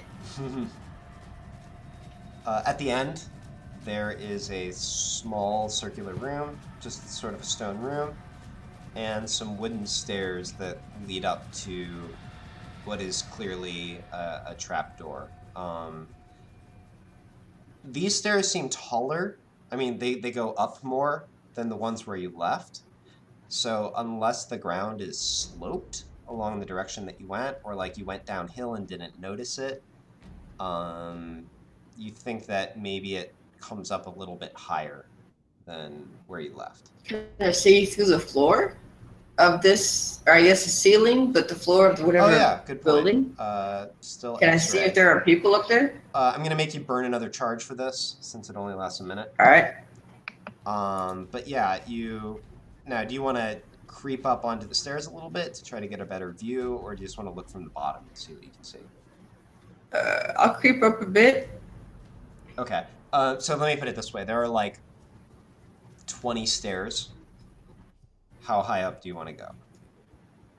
High enough to be able to see if there are feet, like walking around on me. Is there a number of stairs that you will not go up? Or are you just waiting until you see something? I guess I just go up until I can see like 4 or 5 feet up from the floor. Okay. So I don't know how many stairs would be. I guess no, I understand. I'm just trying to see like 4 or 5. Yeah, I'm just trying to see like, do you like really not want to get all the way up to the door, basically? I'm not going up the door. No, I'm trying to see okay. through the floor. Okay, so you go up about only a few steps. Maybe you go up like 5 or 10. And you can see into what looks like a house, actually. You can see sort of the edge of what looks like some sort of living room, as well as maybe a kitchen. You also do see another set of stairs. So like that's sort of looking straight up. To your left, you can see another set of stairs that seem to come up in the opposite direction from the way that you're looking. And you can also see, let me get this straight actually. Right, so the stairs sort of come up into ground basically. So it's open up about as far as you've gone. There's a little landing actually about halfway up, and you notice that there's a door that leads into the house on one level. And then if you go all the way up the stairs, it'll take you to the next level. So essentially what you're seeing is the stairs go up to a first level. You can take a door in, or you can continue up to a second floor. And from the first floor, there's another set of stairs that also goes up to the second floor, just like on the opposite side. But devoid of people. And actually, let me think here. So do you go up to the level of the first floor landing? I'm not going that far up. I'm just going up enough to see like if there's people walking around on the first floor. Okay. So like I'm maybe like halfway to the first floor. Okay. But not all the way up. You can't see anyone just yet. Maybe if you went a little further, there's part of the first floor that you can't see. I slowly go one step at a time. Okay. But I also give everyone the signal to maybe go ahead and come down. Like I didn't see any traps on the way up, so okay. Go ahead. Clean Maxis, you get the mental ping that seems okay to come down here. All right. But quietly. Try to be quiet about it though. Yeah. It's just, try to be quiet. Are you all creeping down after him then? Yeah. Creeping the back stairs. All right. I'll ask for the stealth check if it becomes relevant. Right now you're not close enough. Or actually, you know what? No, just give me stealth checks. Just everybody stealth checks. Just to don't forget the NPCs. Establish it. There's more. At least Max is not on the same page. Here's Dweeb. There you go. All right. Where's Dweeb? Oh, he got an 18. Look at that. And here's Anya.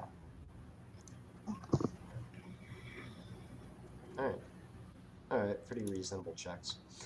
Kane, as you get about to the level of the landing, you can see into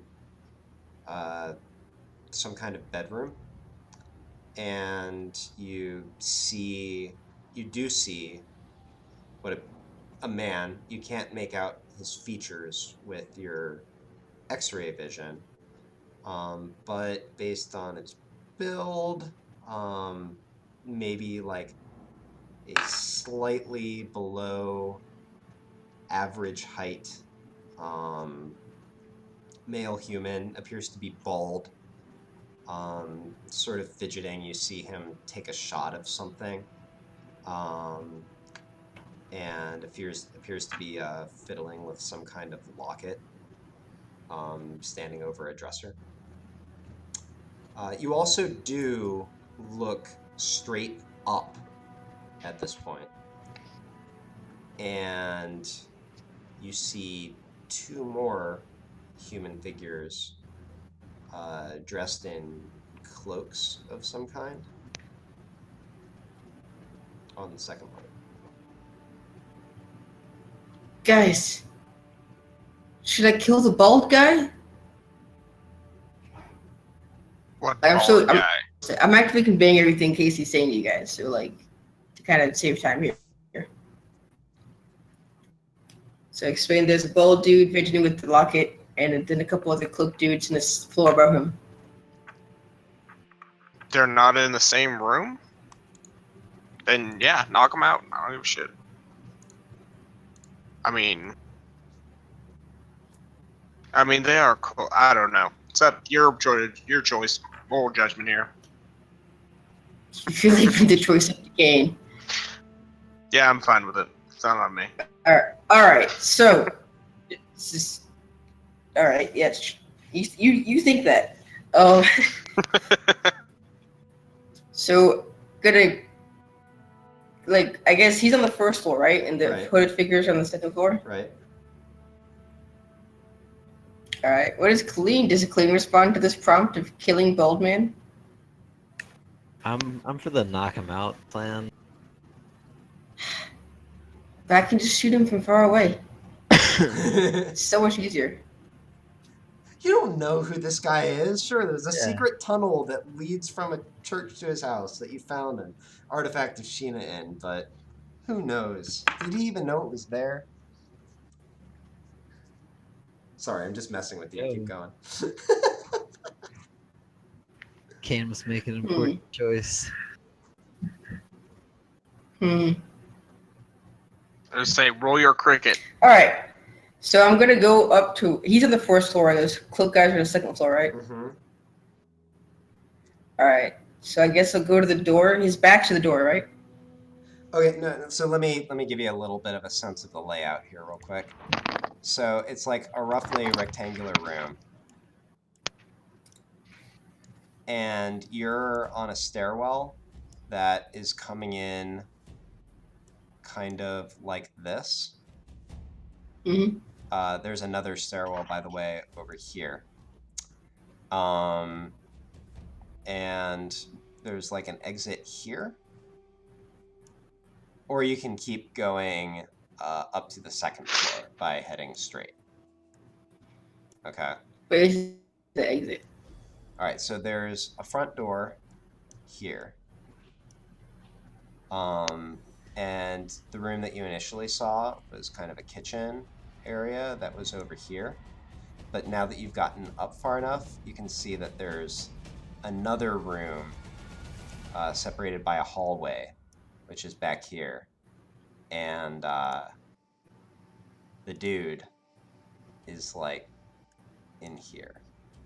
Oh, so he can't see the stairs. No.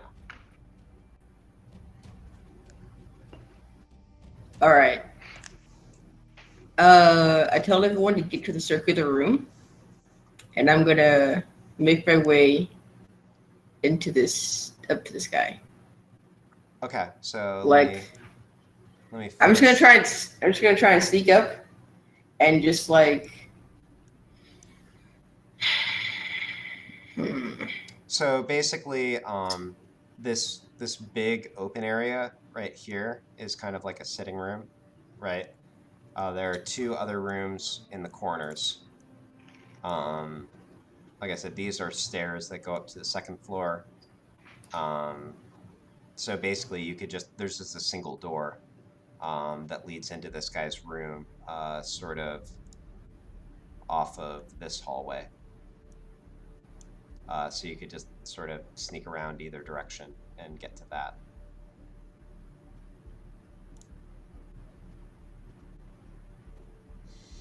Okay, I'm gonna sneak around to where he's trying to get to where he's not facing, Okay. and just first thing, I'm gonna make a clone midway up the steps. Okay.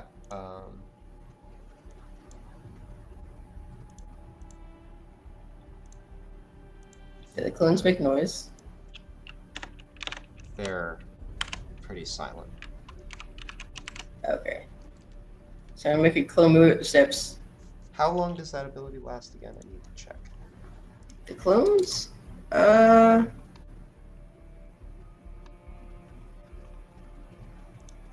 10 minutes to start off with. Okay. Cool. So I'm gonna make the clone, make my way in here, All right. try to sneak it behind the guy, and just like beam him in the back of the head with the pommel of like my rapier. Like try and just like knock him out. Okay, sure. Okay, so a couple of things that we got to do here. So first of all, I need you to give me a second stealth check for creeping through this guy's house.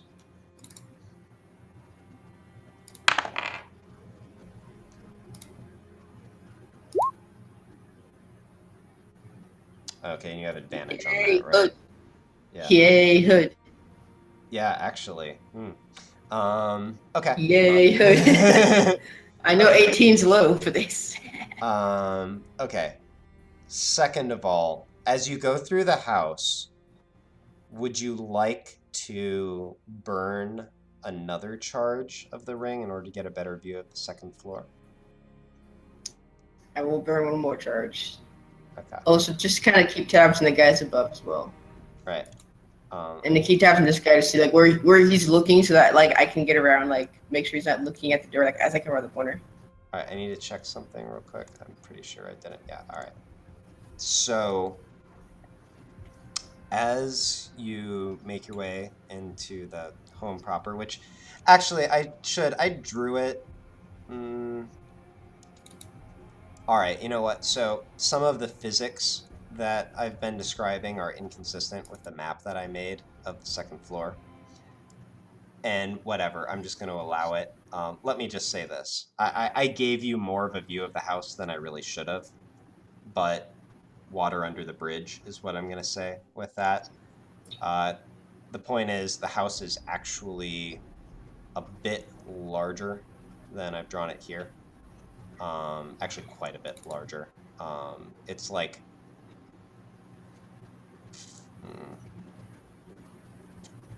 All right, let me come back to this real quick. Yeah, so there would actually be multiple rooms to this house. I'm sorry. I completely forgot that I drew the map this way.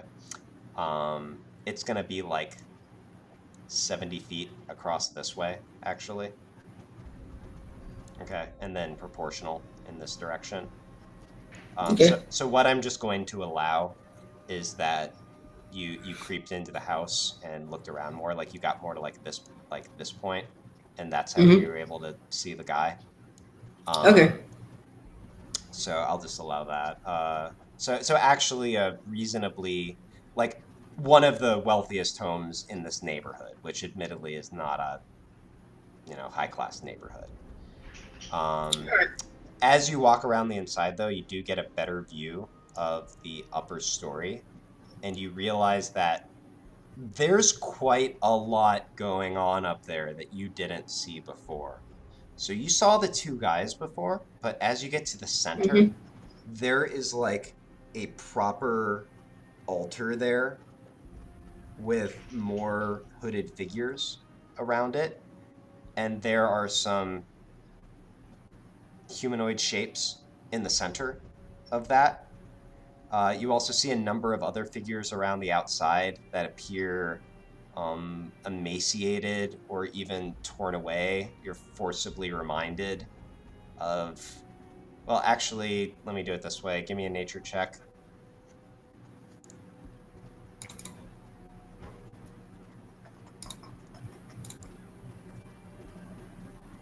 Yeah, they got zombies up there.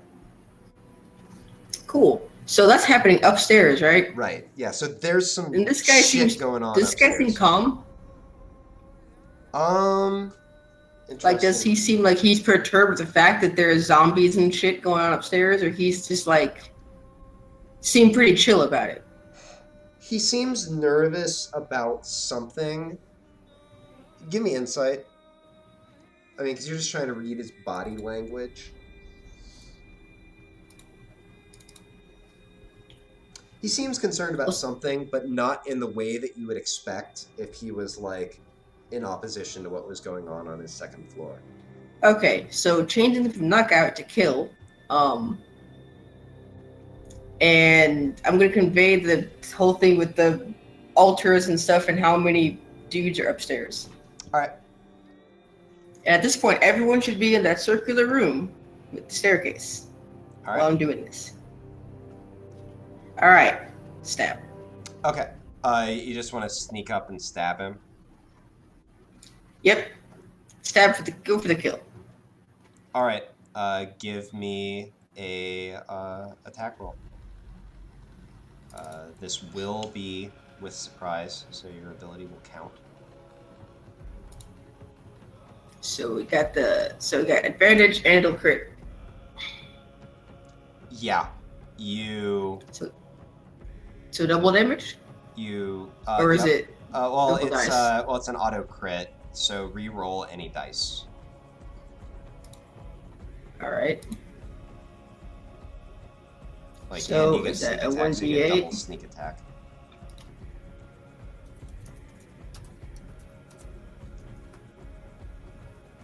So 14, And what, another like 8d6?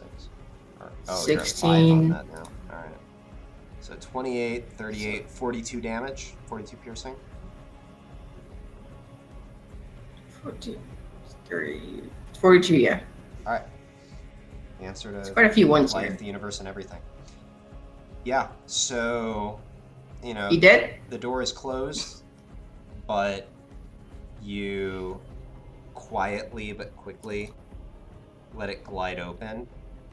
And by the time he's even begun to register that somebody else is in the room, your sword is already straight through him. In his last moments of consciousness. So incidentally, allow me to describe him a little bit. Grizzled old man, dressed in a robe. He's bald. He, as I said, was fidgeting with a locket of some kind, sort of leaning over this dresser. Oh, also taking that locket. Okay. He, call it,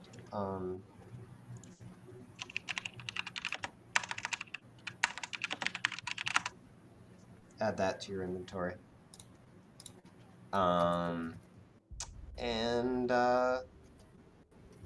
Yeah, just like a guy who's like old, but not yet like, you know, super old, if you know what I mean. Like still very much, well, until you killed him just now, he still seemed fairly capable, but as you run him through, you see a last look of, you know what? Give me insight.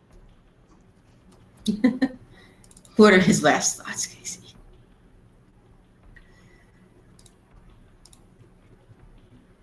Kane doesn't care.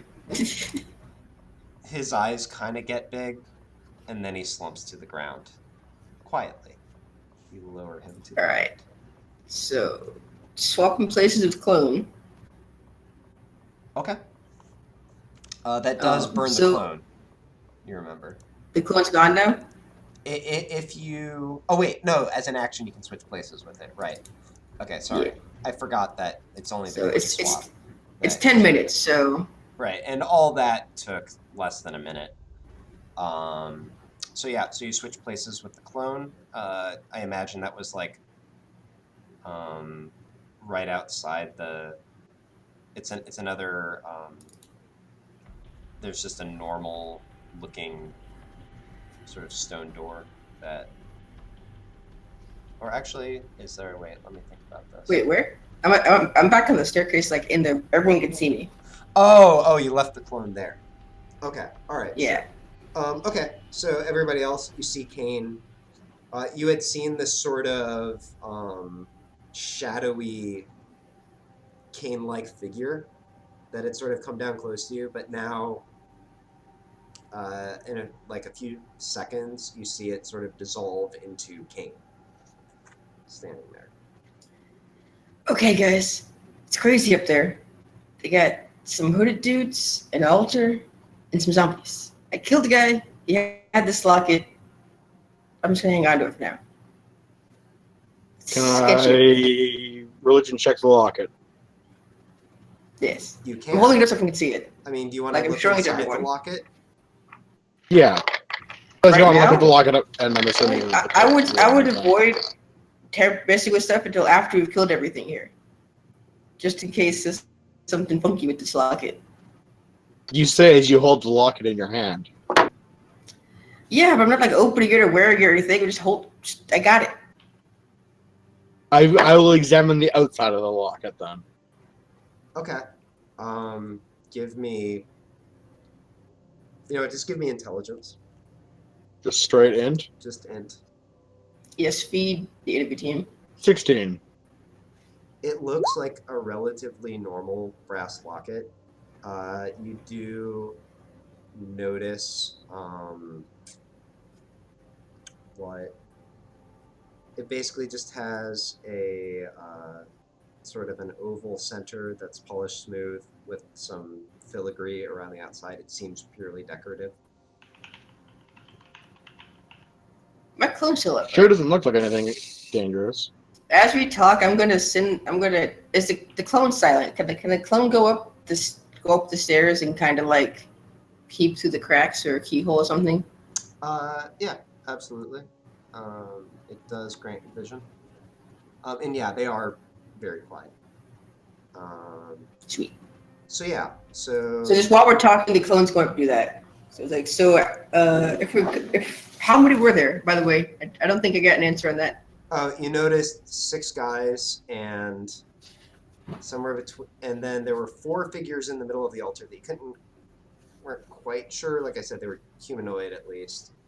And then another 6 or 8 zombies.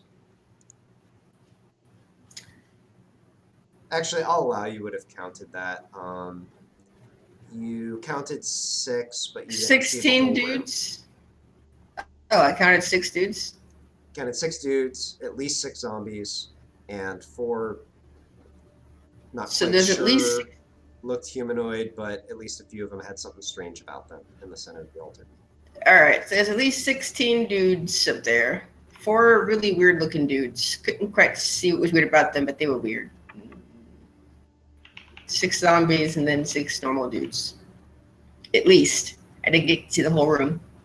Do we think we can take that, or should we maybe leave and just jot this place on like a map for later?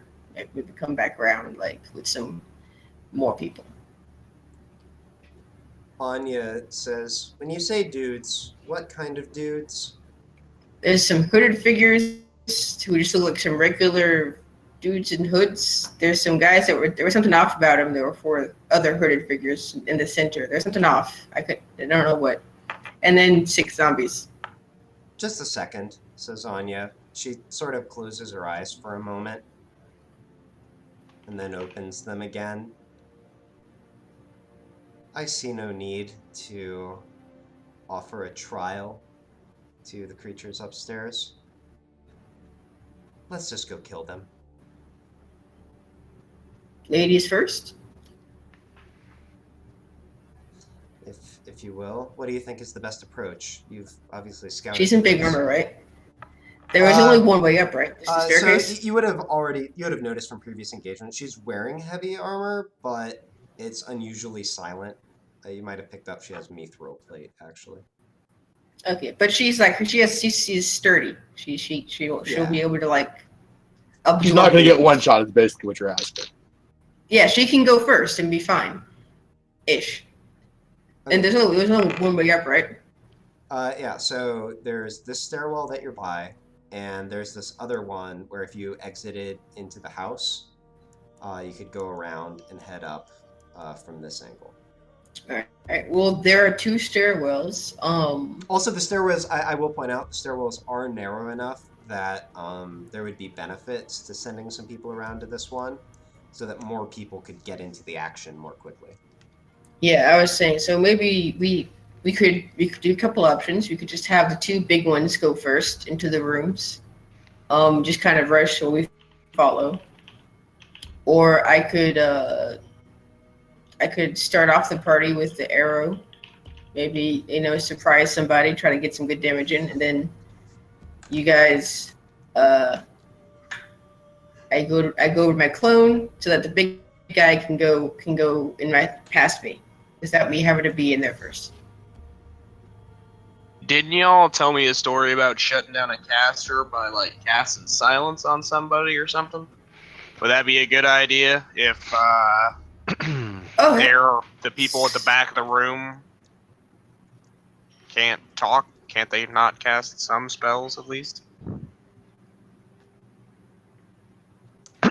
With I don't- respect to the time, I don't remember. I could go for the dramatic end here, but I'm slightly concerned that if we draw up a bunch of plans this week, we'll just forget them by next week.